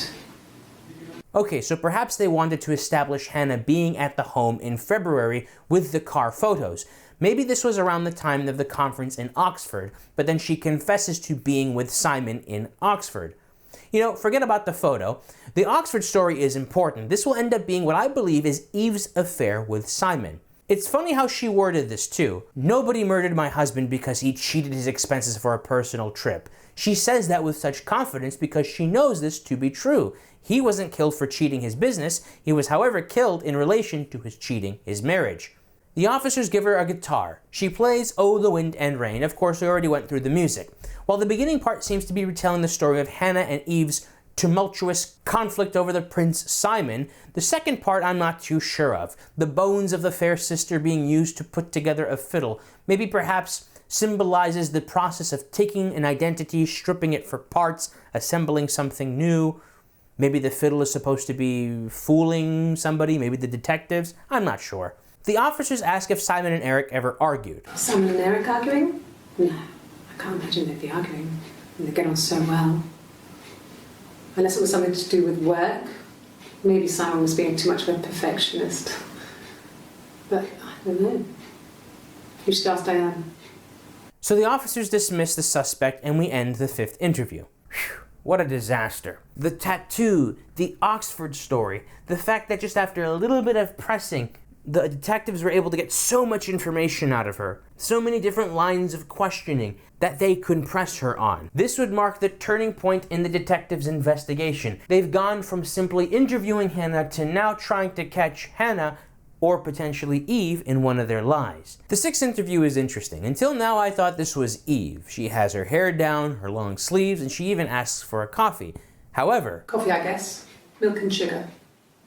Now, given that these interviews have been in an Eve, Hannah pattern, some have taken to believe that this suspect in front of us is Hannah, ordering a coffee to throw the officers off, but she asks for cream and sugar to sweeten it. Perhaps Hannah can't handle black coffee. However, if you remember, Hannah likes her sweetened tea, Eve her black coffee. And yet here we are on the sixth interview, the final interview in which a beverage is even offered, we have the two concepts combined. Or in other words, a fusion of the identities. Or maybe they're just muddling the beverage differences to help smooth over any possible red flags regarding their secret twinship. I mean, to be honest with you though, the beverages are kind of a low priority. They kind of screwed up with the whole tattoo thing. But no, buddy, I think this fusion thing's a bit of a stretch. Okay, fine. Yeah, that was a bit of a stretch. I still can't help but feel that this maybe not indicating a fusion. I just made this word up. If not a fusion, at least a sort of multi-presence. Instead of the two identities switching in and out in this moment, both are facing forward. There really is a lot of richness to this framework. A lot of questions we can ask. Was Hannah dethroned, or were the identities... Was Hannah hostilely dethroned, or did the two identities learn to coexist with each other and both face forward, both at the same time witness and experience the world, steering the ship in full communication with one another? That's the good ending. So Hannah, how are you doing today? This is the third day running you've called me in. I speak to Doug and Eleanor every day. And they say you've been asking a lot of questions. About me. Should I be worried? Am I a suspect? Well, we just find your alibi hard to believe. I don't see how it's hard. We've established I was in Glasgow when he was killed. You've spoken with the hospital? We did, and it's not that. It's just your accounts of events leading up to when you called us. We asked you to give us that chain of events a couple times. You seem to have rehearsed it. Rehearsed? You ask me the same question, you'll get the same answer. Is that your evidence? Of course I thought about what happened then.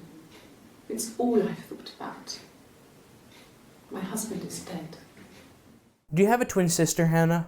Twins? Really? Are you really asking me that question? Do you? Are you out of your mind? Twins? You wouldn't mind if we took some more fingerprints then? Really? Go on then. Take the cup. Run your fingerprints. They'll match. Fucking do it. Will they match the third set of fingerprints we found in the bedroom, Hannah? Can I leave?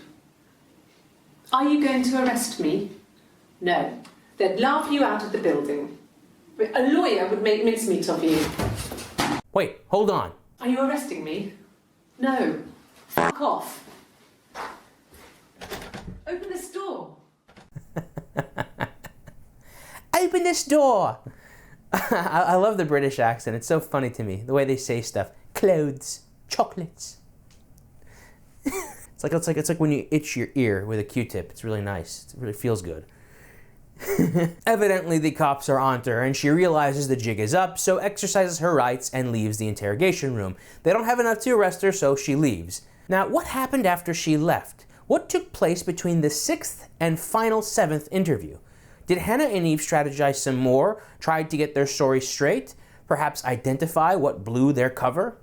Did the twins finally realize that the tattoo and bruise royally screwed their cover, and so Eve convinced Hannah to lam it, since she is ultimately the one who committed the murder? Since Eve herself isn't guilty of the murder, she can stand in her place, tank the questioning, pass all the lie detector tests, etc., etc. When they take her to trial and they ask her, like, can you give us your name and spell it for us? Bam, she hits them with a Eve Smith, E-V-E, and it's like, what? Oh, you know?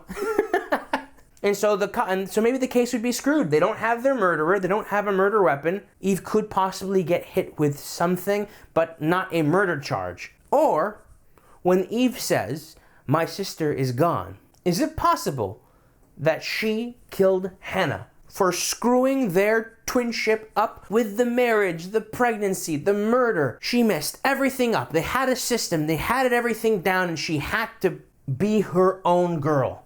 And so perhaps Eve wanted to be her own gal, and so enraged, she killed Hannah. That's a stretch. At least the part about Eve killing Hannah. I think it's less likely that Eve would be capable or willing to full-blown kill Hannah, but perhaps dethrone Hannah, Eve becoming a new host, if you will, to the system.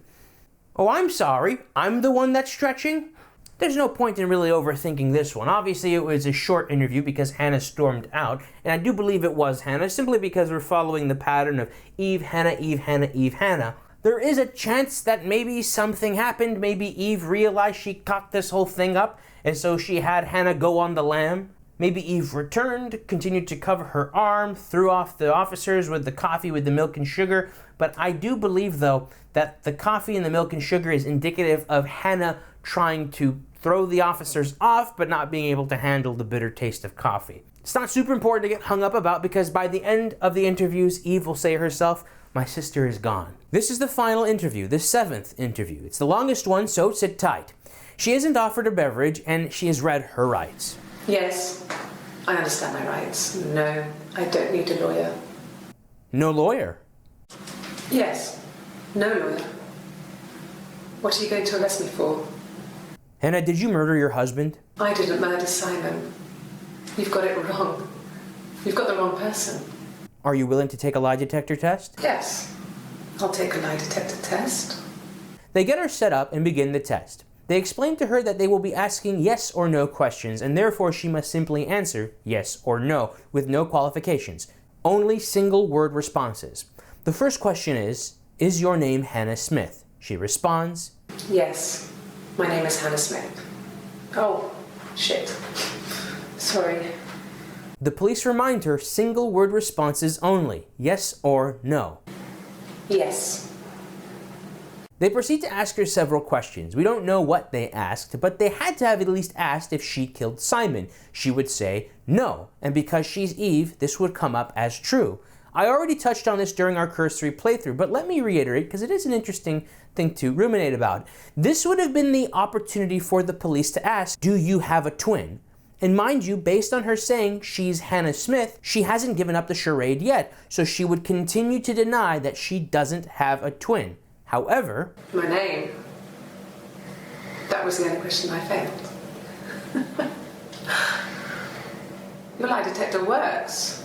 So the only response that came up as a lie is, are you Hannah Smith? To which she said, yes. If the police asked, do you have a twin? She would have said, no. And that should have come up as a lie. So we have two possibilities. Maybe the police forgot to or chose not to ask if she had a twin. Or the police did ask and Eve said no, and it didn't come up as a lie because it isn't a lie. Eve and Hannah are not twins, but an alter and host within a system. So if your name isn't Hannah, what is it? My mother called me Eve. Your mother? Well, she wasn't my real mother, but she raised me. Do you want to hear the story? It's a real-life fairy tale. Please.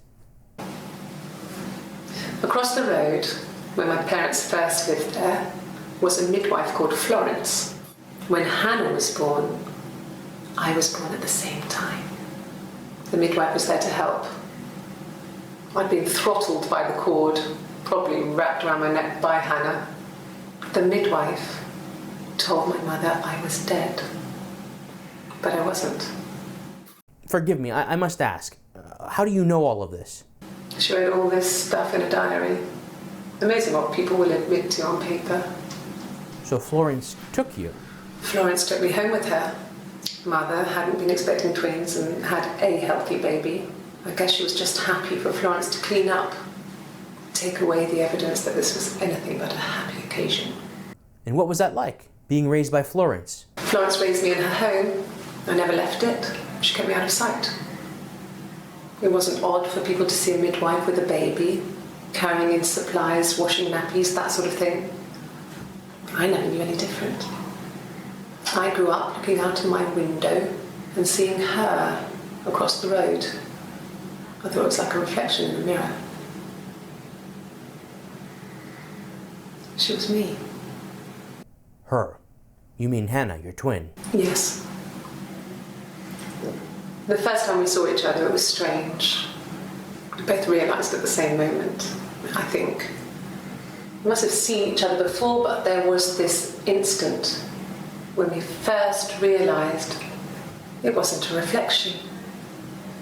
The reflection was staring back. I think I was 5. It was my birthday. My reflection was wearing a party hat and waving. I knew what party hats were from books. And it suddenly occurred to me, today must be my birthday. I waved back and we just spent ages waving at each other and copying each other's movements. Were there any differences in your appearances at the time? Mother wanted me to grow my hair long, but I kept cutting it myself. I wanted to look like my reflection. She always had short hair when she was little. Mother would hide the scissors, but I would find a way. Cut it with a bread knife, something like that. My reflection would always leave her house and go on adventures, but I never could. Mother taught me at home, and I had books and TV. Oh, TV was magical, but it was only on when it wanted to be, so I spent a lot of time reading books. What kind of books? Fairy tales. Stories about lost princesses, evil witches, magical mirrors and lost children. So you see, even before I knew the truth, I'd found it in those stories. It's interesting that she says this because it seems a lot of this story, a lot of Eve's story is very fairy tale-esque. Now, what does this inspiration mean? This can just be Sam Barlow's inspiration folding it into this otherwise realistic story. You know, a sort of exercise of artistic license that the player will be like, oh, I noticed that. Or this inspiration could point to a lot of this being completely fictional, a lot of Eve's accounts being dubious. Regardless, this is so far what we have as far as the confirmed events of Hannah and Eve's childhood. Separated at birth until the witch was slayed and the two twins reunited. The officers ask about Florence. Eve responds. Florence was a warm, kind person, but she was broken, I guess. When I found her diary, I also found a biscuit tin with other stuff in it. Older papers, letters, that kind of thing. Her story was in there. I never really spoke to her about it. I was far too young to really understand, I guess. I just put it together later, once I was older. She had loved children, planned to have a large family, but her husband died in the war. And that was back when you married for life. She never felt like she could marry again. Isn't that strange? She was a widow from her 20s. But, I mean, I guess it was different then. You know, you married for life and she felt she could never marry again. I guess it was harder, a war widow. One of the dead. I don't know, maybe there was more to it than that. I don't really know. Was there anybody who lived in the house with you both? No. It was just me and her. Eve was the name they were going to call their first child. They talked about it and were going to try when he came back. Florence's family had a history of firstborn girls, so they were convinced it was going to be a girl. It's hard to know if this is all true. These are stories I remember that I read when I was a child. Maybe I misread, maybe I misunderstood. Sometimes it's hard to remember what happened last week. I think it was this specific detail, the fact that Eve could barely remember what happened last week, as what kind of wet my palate and sort of a little bit of a light bulb moment that led to this system theory framework. If the twins theory were true, then having good memory would be absolutely paramount to their scheme. However, if these were two identities, two persons switching in and out as whoever is steering the system, or I guess outwardly steering the system, then memory issues would totally make sense. Eve then recalls a story of how Florence died and the events leading up to the twins reuniting. When I was 8, Mother died. She slipped down the stairs. It was an accident. I had read a diary at that point and I knew she wasn't my real mother. So I burned the diary that day and I left, walked out and across the street. Hold on a moment. Eve burned the diary. She burned any evidence that she ever lived with Florence. Now, why would she do that? If Florence just died from an accident, Eve could just sit tight or call the cops or whatever they call the constable, and she could be reunited with her family. But something tells me that she pushed Florence down the stairs to expedite her reuniting with her reflection. And naturally, because she literally killed Florence, she wanted to, I guess, remove any evidence of her existence in Florence's life, and so burnt the diary. What if Eve was so desperate to reunite with Hannah that she pushed Florence down the stairs? With the burning of the diary, there is no record of Eve ever existing. She is a ghost in the system. No government record, no birth record, no school record, and now no diary that bears testimony of Eve's existence. With no other people officially living in that household, they would quickly rule Florence's death an accident. The Florence angle, I admit, is a bit floppy, but keep it in mind nonetheless. I've already kind of spoiled my theory here. Well, I've been alluding to it anyways, but let's go ahead and move on and do this officially.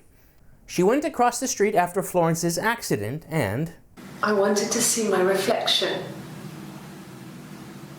I thought that if I touched her, something would happen. We would become one. One girl. The fairy tale was over, the witch was dead, and I'd be restored to my rightful place. How did Hannah react? She recognized me from the window. She told me to come inside, and she hid me. They had made the attic into a place where Hannah could play. There was a dollhouse. She hid me up there. No one else ever went into the attic. It was her place. I find that hard to believe. Not once in their entire childhood, the dad or mom didn't go up into the attic looking for like a wrench or like a Keurig. Never? I don't know. There is something kind of symbolically interesting about this too. She's always stuck in the attic. The twin that is not switched in, the twin that is not right now in the life of the system, or the twinship, is stuck in the attic. There's almost like a symbolic thing. It's the topmost part of the house, perhaps the topmost part of like the brain or the body. You're receded into the deep mind. But that's floppiness. Again, this isn't necessarily prove the system theory, but in my opinion, it brings some doubt to the twins theory framework. Not once did the parents ever go inside the attic. She describes the dollhouse in the attic, noting how it's so huge and elaborate that it would have been impossible to move in as a whole piece of furniture. It had to be assembled in the attic. Eve describes how her and Hannah would spend hours in the attic, coming up with all sorts of stories for these characters inside this dollhouse, creating elaborate identities, backstories, and even passports. And how'd you go on to live like this secret double life? It just became our way of life. We would swap places and take it in turns to do things. And we were very careful. Whoever had been out that day would come back and write a detailed diary so that we were on the same page. We had a list of rules that said what we could and couldn't do in any given situation. It was exhaustive. We lived a second life through those rules. Rules for things that could only ever happen inside our imaginations. We would consider all the permutations of future events and agree rules to walk our way through them. What lengths did you go through to match each other's appearance? If one of us got hurt, the other one would have to be hurt too. A grazed knee, a bruise. When I lost my tooth first, we had to pull out Hannah's to match. Once, I slept with a boy who was seeing another girl. The girlfriend came up to Hannah the next day and punched her in the face. Gave her a huge black eye. That night, she had to do the same to me. And she almost went too far. I couldn't see out of that eye for days. Some things to note. Hannah seems to have a pretty violent streak against Eve. Even Eve jokes about her being almost strangled by the umbilical cord being Hannah's doing. And maybe we can even extract that mean streak in the 6th interview as coming from Hannah's personality. So much of our bodies were synchronised anyway. We started our period on the same day, all our childhood diseases, stomach bugs, nits. The officers likely ask how the parents never noticed anything. Mum and Dad had never had any reason to notice. They were always busy. If Hannah was eating a lot, they didn't mind. She didn't put on any weight. That girl has a healthy appetite. If they heard us talking in the attic, they just thought it was Hannah playing one of her games, and that Eve was our imaginary friend. Once, she was already up and dressed and ready to go to school, and I snuck down for a piss. Mum saw me in my underwear, she went mad. Get dressed this instant! So I ducked into our bedroom, and seconds later, out came Hannah, dressed and ready. So the parents were aware of Eve as a concept, just thinking she was an imaginary friend. When Hannah blamed the running away of that concert debacle on Eve, did the parents think that it was that same Eve? Oh, she's blaming her imaginary friend? This again makes me think of that system theory. I imagine that parents who, of course, aren't aware of the neurodiverse world would write off multiple identities as an imaginary friend. Maybe the parents were privy to this twinship more so than the twins realized, but they never called Hannah out on it. They never said, who is this Eve? Who is this girl in the attic? They just thought, it's her imaginary friend. I mean, after all, this was taking place, what? They're roughly 20 years old. The game takes place in 1994. Yeah, it's like 70s. Yeah, so where was mental health awareness during the 70s? Let me look that up real quick. Oh, interesting. Oh, very interesting. I mean, this is just like a real quick cursory look through. Oh yeah, look at that. That's interesting. This game is taking place in 1994, if I'm not mistaken. And 1994 was actually when MPD was sort of chucked and it started being called DID. And that's according to Psychology Today. Eve then explains the knock code. She taps out by Hannah. Now keep that in mind. She talks a bit about the cat, Domino. She then talks about their shared obsession with fairy tales. Most of this we've already gone over. However, she talks about specific tableaus that she remembers. We were obsessed with fairy tales. Not just the pretty ones, but the traditional ones. They were dark and real, bizarre and violent. Felt like life. We had this huge old book that I think Mum must have bought from a library sale. The illustrations had thin tracing paper over them to protect them. They were in colour, shiny plates. At the front of the book was an index of illustrations. We read that more than the actual stories. We'd read aloud the captions and flip between the pictures. There was something intimate about peeling back the tracing paper and dressing the pictures. Rapunzel's hair is cut. The eagle plucks out his heart. The princess pricks her finger. So we've got Rapunzel cutting her hair, Aurora pricking her finger on the spindle, and I don't know what the eagle plucking out the heart could be from. I'm like my gut is telling me Snow White. Like maybe like an OG Snow White like telling of the story. But nonetheless, we've got cutting, plucking, and pricking. She's sort of subliminally letting forth her obsession with the more darker, grim aspects of fairy tales. Could these specific obsessions and fixations with the darker aspects of fairy tales be downstream of some sort of repressed trauma, perhaps a trauma that could cause dissociation? I'm stretching, obviously, but might as well take note. At the very least, a backstory is being concocted for this newly emerged identity so that she can match her sister, heavily inspired off of the fairy tales that they both grew up with. I think even the officers notice a pattern at this point, but one of a fixation on royalty. Eve explains, There were always princes and princesses. They were the special people, more important than the other characters in their stories. We knew we were like that. Twins. Magical. We were the princesses. We had a poster of Princess Diana from the newspaper up in our attic. Had pride of place. And underneath we used to put all our special things. When her engagement was announced, we were obsessed with everything she did. And later, when her life went so bad, we felt for her. Her divorce last year just kind of drew a line under things. Okay, she does acknowledge Hannah as a twin here. I know that's a silly thing to point out, but at least we know either she sees Hannah as a twin or is trying to make it seem as such to the detectives. She then talks about how her and Hannah got into using Ouija boards. When beautiful people died, we always felt like it was a sign. You remember Princess Grace? Grace Kelly? She died in a car crash the year before we met Simon.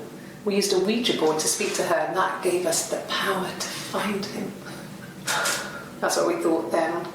That people who died tragically leave some kind of magic behind. We used to share dreams. We used to wake up and write them down in our diaries immediately and compare them. She says they shared dreams. At first I thought this was odd, but no, this is a phenomenon with twins. She goes on to talk about how they leaned on each other's strengths to cheat in school. On the day of a test, the twin with the strength in that subject would go to school that day. She explains some of the differences between the two. She talks about Hannah being the better driver. Oh, hold on. That would explain the car accident in Glasgow and the speeding ticket. But now we know that the speeding ticket was likely Eve, and that would make sense as to why Hannah and Eve paid it off in secret as to not cause suspicion with Simon. Since, after all, Hannah is known to be such a careful driver. It wouldn't be like her to get a speeding ticket. On top of that, this is one other key difference. She is the shy one. She was especially shy around boys. If Hannah liked a boy, I would have to pursue him. It was that way with Carl. She gives her accounting of the relationship with Carl, how Eve lost her virginity to Carl, and how Hannah had to lose her anatomical virginity for the sake of the secret. She describes while Hannah and Eve took turns dating, it was ultimately Eve who did the seducing. Until Simon. Eve describes the dynamic with Simon. Hannah was so smitten with Simon, she started getting jealous. Didn't want to share. Even the first date. We went to see Tom Cruise at the Old Odeon. We both went, kept changing places in the toilet. We only had the one best dress, so we had to keep swapping clothes. Must have thought we had terrible bladder problems. The next date, it was my turn. At the end, I let him kiss me. But that was it. We didn't want another Carl on our hands, and the Ouija board had said to hold back. After that, it was Hannah's turn, and she slept with him. Broke the rules. Deliberately broke the rules. She wanted to be the first to sleep with him. I mean, that's when she got pregnant. From that one time. The era of which the twinhood was at its strongest would definitely have to be kind of that late childhood, or basically from the moment they first met up until the pregnancy, this right here. They had it down to a really solid system. They shared one life, they switched with each other, and they even had a strategy to it where they would lean into each other's strengths. Perhaps musical talent, academic talent, but we know for certain Hannah's coordination when it came to driving. And of course, Eve's charm when it came to the boys. We know that Hannah definitely has resentment for Eve regarding her success in the romantic department, so the moment she fell smitten by Simon, it was in lockdown mode time. Up until this moment, both Hannah and Eve shared their lives, naturally shared the romantic or the relationships. Now, whether or not the pregnancy was a tactical decision on the part of Hannah, I'm not entirely sure. But nonetheless, it did help in hearkening in this sort of era of decoupling between the twins. We're already seeing kind of a theme here. As the twinhood starts to sort of come apart at the seams, you see two distinctive personalities and motivations. Hannah wanting to repel, the repulsive Hannah. Not like repulsive, like ew, but more like repulsive as in she repels Eve. And then Eve, the attractive, the one that wants to hold on to the twinship, hold on to Hannah. The push and the pull, the waves of an ocean, drowning. Okay, now I'm getting carried away. But one thing I do really want you to keep in mind, because I have a really cool little pet theory, keep in mind Eve's dedication. The fact that she would let nothing get in the way of the twinship. Even, I would say, killing Florence the witch so that she could finally meet Hannah. If she was willing to kill her parent, there's a lot here. Oh, let me just say this. If she's willing to kill her adoptive parent, or kidnap adoptive parent, what lengths is she willing to go to reunite with Hannah? Stay united with Hannah, at least at this point.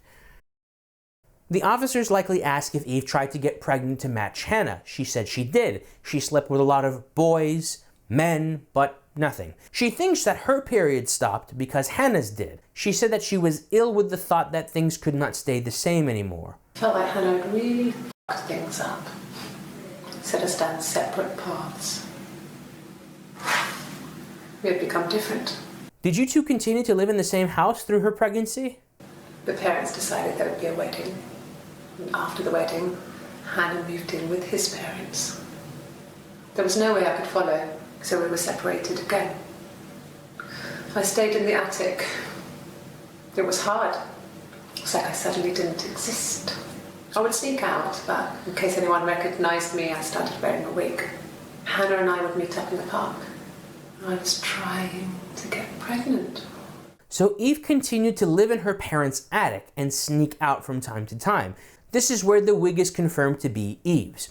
With Eve and Hannah little by little looking different from one another, they both started to become their own persons. Now here's the kicker. Hannah offers for Eve to move in with her once her and Simon find their own place. We agreed that her and Simon would get their own place as soon as possible, and then I could move in. And that was the plan. So Eve could regain the life that she had with Hannah before, the united twinship. All Hannah needed was a place of her own, a place for her and Simon. And so what happens within the year? Hannah's parents, or Hannah and Eve's parents, are poisoned. Their deaths cause the inheritance of the home, and they move in with Eve cohabitating in the attic. Like I said, what if Eve was so desperate to reunite with her sister she wouldn't let anyone get in the way with that? Not Florence and not even her own biological parents. And so we have the motivation to free up the home so that Hannah could inherit the home. We have the means, the death cap mushroom. We even have evident, dissonance with the evidence. The father is a mycologist, taught Hannah and Eve about the death caps. He should be able to identify death cap mushrooms, and yet he died from them. And so I think we have hidden within this apparent murder case, we have a hidden murder case. And this all falls under what I consider my killer Eve theory. This would make so much sense as to why Eve was such a competent accomplice to Hannah.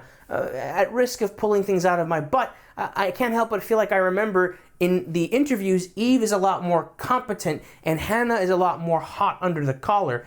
Eve is cold-blooded, which is kind of ironic because we have a lot of instances of Hannah being hot-tempered, almost drowning Eve, almost strangling Eve in the womb, but that's a bit silly to blame a newborn for something so accidental. But nonetheless, Eve would make a great accomplice because perhaps she has experience in such methods, cover-ups and murders. Eve then talks about Hannah's miscarriage. Hannah had a miscarriage. This was late in the pregnancy and it left her infertile. Felt like the universe had corrected its course. We were aligned again. How vile. She smiles, thinking back to the relief she felt when Hannah miscarried. And now here she is, pregnant after home-wrecking. But Hannah and Simon were still living with his parents. They were married. Simon had a job at the Glaziers now. Eric had given him a full-time position after he left school. And then... If Eve is willing to commit homicide, matricide, and patricide, do you think she would be willing or capable of poisoning Hannah and inducing a miscarriage through that? Well, maybe there's a motivation, maybe, but I just don't see the means, the presence, the ability to poison her sister. Eve could easily poison her parents because she's hiding in the attic the entire time and well-versed in getting around all covert-like. I mean, the thought itself is already so dark as it is, a sister poisoning her other sister to induce a miscarriage. That's a dark thought on its own. But to be honest with you, I mean, if this killer Eve theory is solid, I don't think she has the lack of motivation or gumption, just sort of a lack of opportunity. She doesn't have the opportunity to poison her sister. So I wanted to bring it up because it's an interesting thought, but let's perish the thought. We already have so much floppiness as it is. Ooh, I just realized I jumped the gun there. Technically, the parents didn't die yet. First, the baby died. Then months later... I was living in the attic. It was a very hard time. I was depressed, was still pretty sick of the STD. And I came down one morning and they were dead. They were in bed and both had been sick. They'd thrown up a lot. And I'd slept through it. The police said it was the mushrooms they ate. Dad was a mushroom expert. I mean, he used to take us picking with him and he taught us how to recognise them. And there's no way he would have picked dead caps. But the police believe that's what happened. They never even looked in the attic. Now hold on.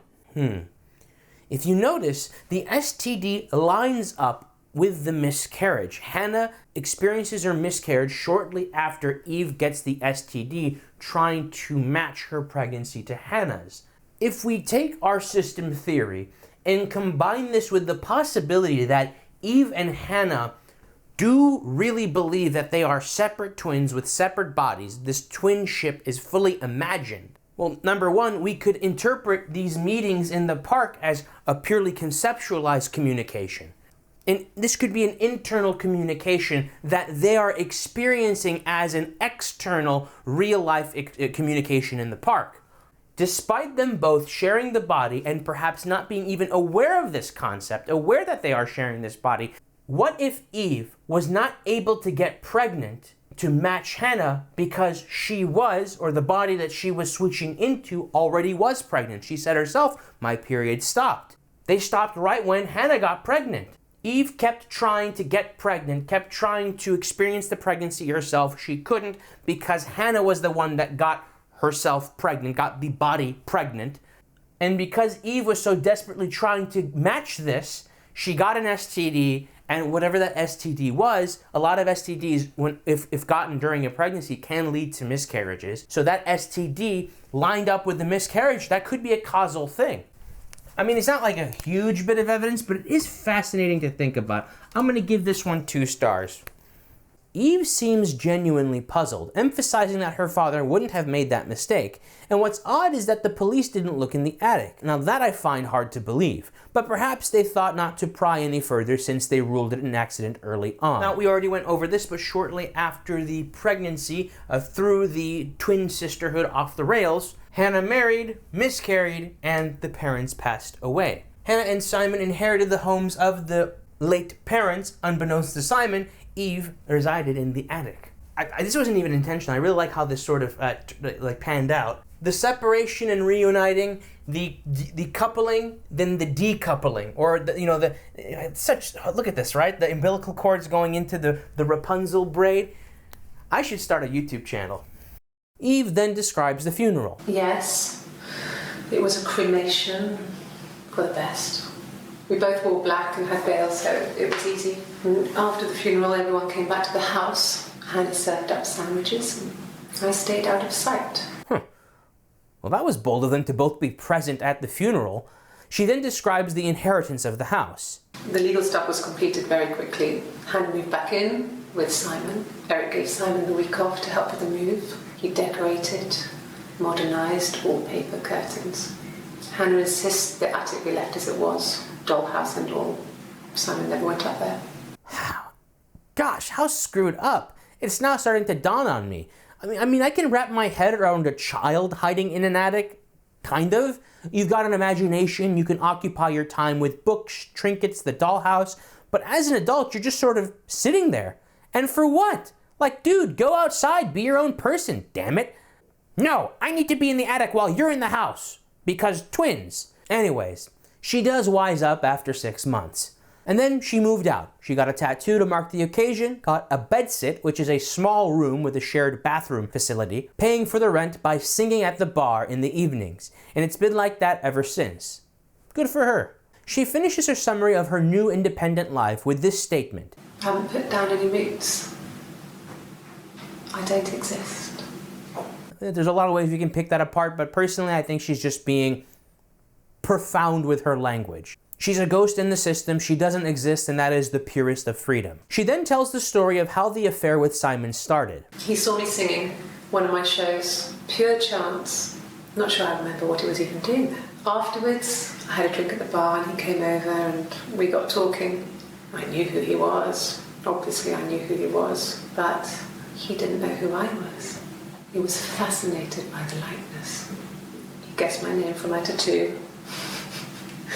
Told me it was a palindrome, like that would impress me. I enjoyed talking to him. It was amazing to be able to sit and interact and talk to him after all this time. He didn't tell me he was married. I'm not sure what he was thinking. He later told me it was like he was dreaming, a waking dream. Did you see if he was wearing the wedding ring? No. No, he wasn't wearing his wedding ring. What else happened? Nothing else happened that night. We talked, then I said goodbye. Then next week I was singing the bar again and there he was. And again the next week, he offered to buy me a meal. I told him I had already eaten, and so we got chips and ate them on the beach instead. When we said goodbye, he asked me to kiss him. Romantic. So they shared a kiss. It seems Simon wasn't as loyal as Eve and Hannah insisted. Was this the first and only time he cheated on Hannah? Hannah did mention Helen. It was mentioned how Simon enjoyed the company of the blonde barmaid. Was Eve trying to specifically target Simon, put the affair in place so that she could share him with Hannah? That I don't think so. Mind you, this would be a more recent event after years of her being an independent Eve. The blonde wig wasn't a machination to target the blonde-loving Simon. She used it as a disguise long before any of this. That being said, I have a lot of stuff written here. Full transparency, what kind of ultimately led to this system theory was this really, really early theory I had that to spice up the marriage, Hannah adopted a persona. Not an alter, just like a full, like how I adopt my different characters, right? With Simon, where she wore a wig and she would sing at a bar and Simon would stumble into the bar and, this is a thing that, some married couples or, partners do where they want to spice up their relationship. They do the role play. That sounds kind of plausible. Then when I started to pick up a whole bunch of different pieces of evidence, I'm like, oh no, this isn't like a character. This is a full-blown 2-in-1 scenario. And so I'm going to go ahead and abandon that old pet theory and just going to spend this time reiterating this affair was Eve's sort of attempt at mimicking the old times. If we go by this system theory, perhaps Eve found ways to switch in, intercept Simon when she knew he wouldn't be wearing his glasses, have the affair, and just like the old times, share this partner with Hannah. Of course, unbeknownst to Hannah. Did you tell Hannah about this kiss? I thought about telling Hannah. I felt guilty after the kiss, but then it began to feel like this was the way it should be, sharing, like we had before.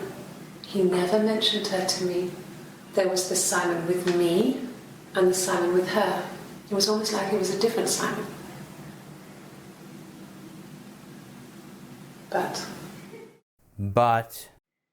after the kiss, the next time, he took me back to the house, to our parents' house, to their house. So, it was definitely him. I sometimes think he wanted to get caught to prove to himself that we were different people. He told me about his marriage, told me how his wife was completely different to me. I almost burst out laughing. So, that would explain the third set of fingerprints and blonde wig. Also, she says Simon was careless with how he carried out this affair, almost wanting to get caught, implying that they never did get caught. Now that's an interesting detail. Maybe he never got caught because Hannah and Eve shared a body, and so Hannah could not walk in on them cheating because the body at the time was being steered by Eve. They found 3 fingerprints in the bedroom though. Oh shh! It's an interesting theory nonetheless. Interesting theory or not, I completely forgot about the 3 fingerprints found in the bedroom. That's another thing you can't replicate or cope away for the system theory. As cool as it is, as compelling as it is, she then talks about her conceiving with Simon. I think it was that time, the first time at the house, in his bed, that I got pregnant. Amazing, right? This fucking magic sperm. And they say lightning doesn't strike twice. I didn't tell him. I missed 3 periods. I had pretty irregular periods anyway, but 3. I had always thought we were infertile. Both of us. I didn't tell him. Just waited. Hannah and I were meeting for our birthday, and I told her because I thought she would be happy for us both. I think she was. Did you tell her that Simon was the father? I told her it was one of my boyfriends, someone I had met in the bar. I think she was happy, but I could tell she was thinking, why couldn't it happen to her and Simon? They were the ones with the real life. Why not them? Was that the end of it? Did she stay resentful? Then she told me she wanted to help more. She said I should move in with her. She would come clean with Simon about me. I was family. I couldn't have a baby in a bedsit. I told her I didn't want to tell Simon. Told her to wait for the time being. But she did tell Simon, right? When was that? When she went home, Simon had a birthday tea waiting. Afterwards, she told Simon about me, told him I was pregnant. She wanted me to move in with them, this sister he didn't know she had. She knew that instant. The look on his face.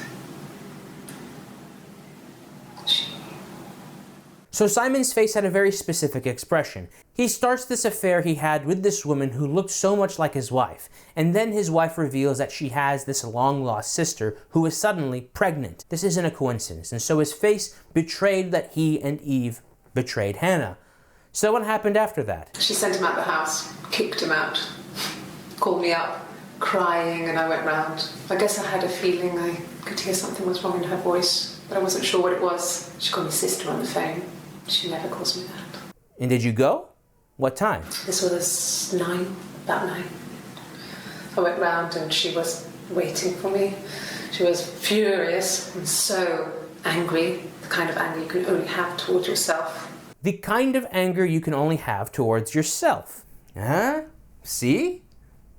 I mean, it's just a profound way of folding in that reflection aspect to their sisterhood. They shared a life. They shared one life. And so there's always going to be that singular link between them. We screamed at each other, argued, cried, we fought. I hit her back, left a bruise. I had my wig on from performing and she tore it off. Eventually, we grew tired of fighting and I left. This would be the Glasgow story, right? Now, how did that go? It's like I told you before. I drove. I took the car and drove. I don't have my own car, but I have a spare set of keys. I just drove north. I wanted to think for some space between me and them. Everything I told you before is true. I stopped at Glasgow. I was tired, exhausted. I pulled out and I hit a car.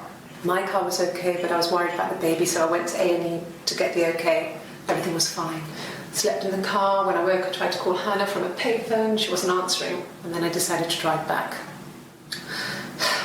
I had decided that she was more important to me than Simon. And what time did you get back to Hannah's home? Like I said before, it was 3, something like that. I walked in, saw Simon. He was on the floor of the living room. His throat had been cut. There was a lot of blood. He was dead. Where was Hannah? She was sat behind him. She had my wig on. And she'd been there all day. And she had blood on her.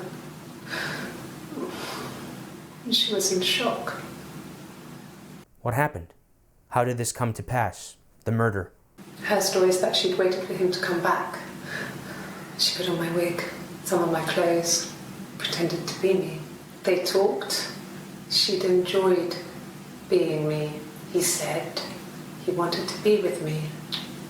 Then he took out a present, another mirror, just like the one he'd given her earlier. That unique present. She went crazy, smashed the mirror.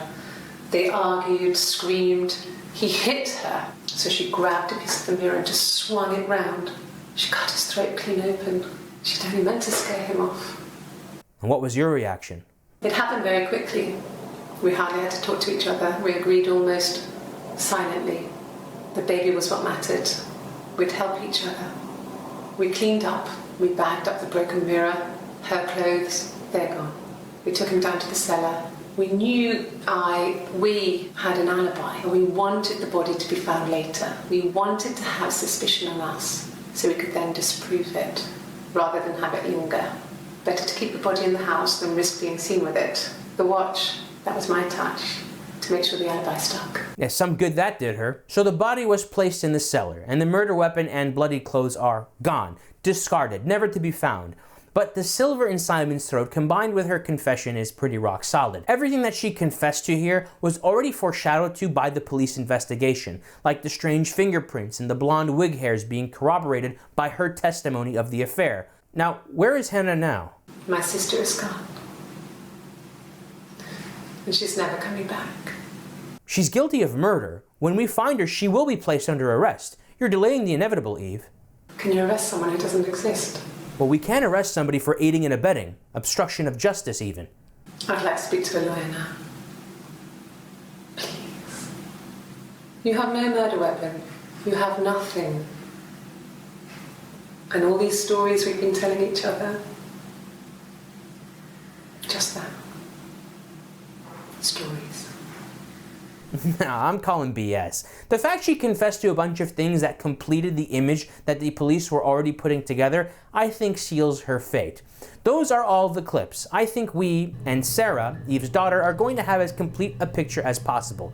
Let's go ahead and tell our liaison, SB, that we are finished and satisfied. You think you understand why your mother did what she did? Yes. I'm glad, Sarah. I'll be waiting outside. Log off and we can meet over the road. You may not know me, but I know you. Now, we've got the whole story, but we still need to mentally organize what we've learned and pondered on. When first going into this whiteboard, I was worried about all the confusing repetitions. A lot of dobles, a lot of doubles. Of course, there's the two twins, but you've got two mirrors, two arguments, two birthdays, of course, two twins, two pregnancies, a wife and a mistress, an adoptive mother and biological parents. A bunch of reflections of one another. A lot of these repetitions are always in twos. It's like a reflection of one another. The twin looking in the mirror. And we keep seeing that theme of the mirror. Even folded within this story, we see palindrome after palindrome. And while everybody's gameplay is a bit different based on the keywords you type in, it all sort of reveals itself from the middle outwards. You might type in a keyword and you get when the two sisters first met, and from there the story blossoms out. You may type in a keyword and you get this first mirror argument, and the story kind of blossoms out and you kind of bump into the second mirror argument, and it kind of creates a little bit of that confusion that makes that mystery all the more delectable. This is something we have to think about. All of these perfect reflections. Eve's life being a reflection of Hannah's life. Parents that pass away, pregnancies, mirrors, or even just isolating Eve's story, we have this very fairy tale-esque upbringing. These are all perfect reflections, a bit too perfect to be naturally occurring. It almost seems as if the story can only be concocted by a master glazier, or a liar. In other words, an author. Now, what does this tell us? Is this uncanny poetic rhyming just simply indicative of the genius of Sam Barlow, weaving in motif and allegories and homages into the story for us to enjoy, but still just take in as a factual story? Or is this indicative of a fiction down to its very core, a lying, or at the very least, unreliable narrator? Is major portions of this timeline, this story, a fabrication of Hannah or Eve? Hold on. We're asking a very dangerous question here. One that could lead us down countless permutations, exploring which specific details was Hannah or Eve lying about, which specific deals were they being truthful about, and what details are half-truths, quarter truths, 75% truths, and what combination of these various truths and lies spell what kind of picture. It's enough to make your head spin. Let's just simplify it. Regardless of what Hannah or Eve was being insincere about, the sole purpose of the deception would be to avoid the consequences of committing the murder. Maybe Hannah killed Simon because he had an affair with Helen. Her blonde hair was from a wig, and that would explain why there was a third set of fingerprints. And so Hannah came up with this elaborate scheme of secret twinship to create some sort of alibi, a situational plea down from murder to a cover-up. Now, I just pulled that theory out of my butt, but really what I want to consider is not even the crime itself, but the story of these twins, or system. The question I'm trying to ask is not necessarily if someone's lying or telling the truth, but simply, are these two separate twins in two separate bodies, that is the twins theory, or are these two personas, two identities, sharing a body, a system? Let's go ahead and first talk about this system theory. We've compiled a big list of different pieces of evidence that point towards this system theory, but I failed to explain how this would have come to fruition. Now, I'm not sure if the traumatic event of a newborn being almost throttled by a umbilical cord could actually cause dissociation. I feel like when you dissociate, it's a very, I don't want to say mindful, but I feel like common sense tells me it requires a more developed brain to rely on that defense mechanism.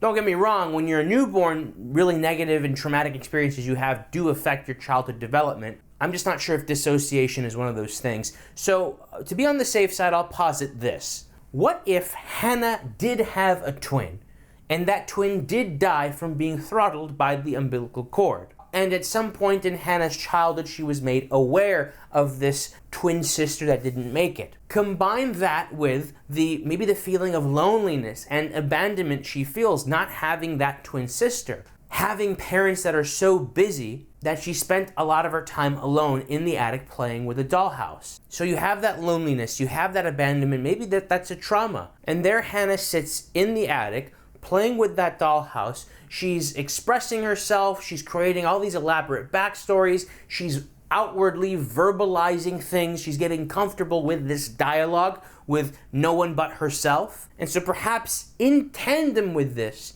there is this dissociative identity that is emerging from this loneliness. And as Hannah becomes more comfortable with outwardly dialoguing, she begins to dialogue with this separate alter identity. Perhaps Hannah saw this reflection and thought it to be her long-lost twin sister.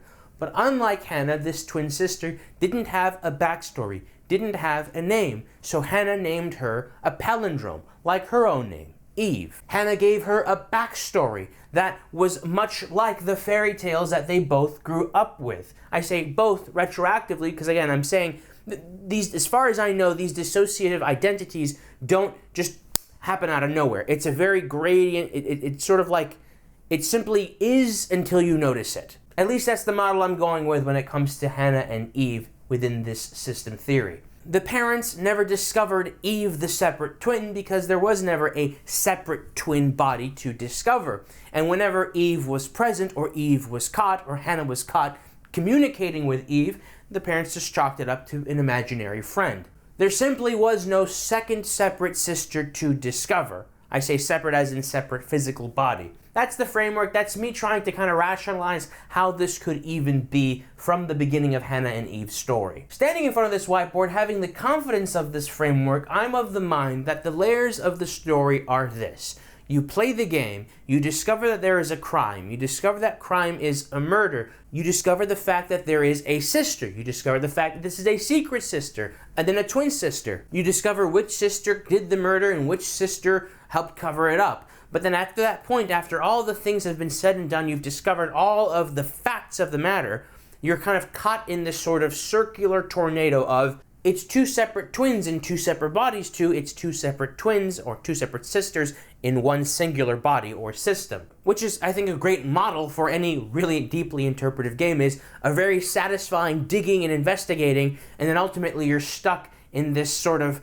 open-ended question, bouncing back in between each theory. That being said, the bits on this whiteboard, the bits of evidence I should say that are on this whiteboard, while not as strong and concrete as the bits of evidence on the twins theory whiteboard, I still think this theory, this framework is far more compelling and interesting to think about. The fairy tales that the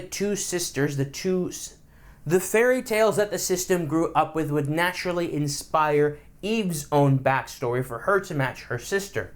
But you know what? That's a stretch. I think what really hits this out of the park for me, frankly, is that this twins scheme is so implausible. It's so unfeasible. They should have been found out at the police station. They should have been found out in their childhood. You're telling me that in nearly 20 years of this scheme, they never got found out? Now, again, that more just disproves, well, I should say, creates doubt of the twins theory. But when you create that doubt, you can then kind of put in, well, maybe they never got discovered because there was no second body to discover. So that lends credence to the system theory. If we also accept that despite them being a system, they weren't really aware of it, they weren't aware of the unified aspect of their bond, if we accept that, then you can also explain things like the STD with the miscarriage. Hannah got pregnant, so the body of the system was pregnant, but Eve wanted to match that pregnancy, not realizing, or perhaps maybe she did realize this, but she wanted a pregnancy of her own. It's not fair that my sister, she gets a pregnancy and I don't. I have to match her. And so she kept sleeping with people to match the pregnancy, got the STD, and that STD, biologically caused the miscarriage. But it's occurring to me that in order for me to really make this theory, this framework work, I have to fill in a lot of blanks. And ultimately, I'm explaining all these biological dissonances with these blanks filling, but there's nothing I can do to explain the tattoo. Don't get me wrong, we are in a wonderful spot right now when it comes to exploring these topics. We've gone from a movie like Split, albeit a good movie, but uses the idea as a sort of gimmick for a horror genre. But just 6 years later, we have the TV show Moon Knight, uses these topics in a much more grounded and refreshing manner. Grounded, ironically, for a superhero movie. If you'd like a cool bit of insight into both of these movies, I highly recommend Cinema Therapy's videos on both of these. They have 2 separate videos for both Split and for Moon Knight. Both great videos. But anyways, as I was saying, I would love to see more art exploring different brains, different lives, different people.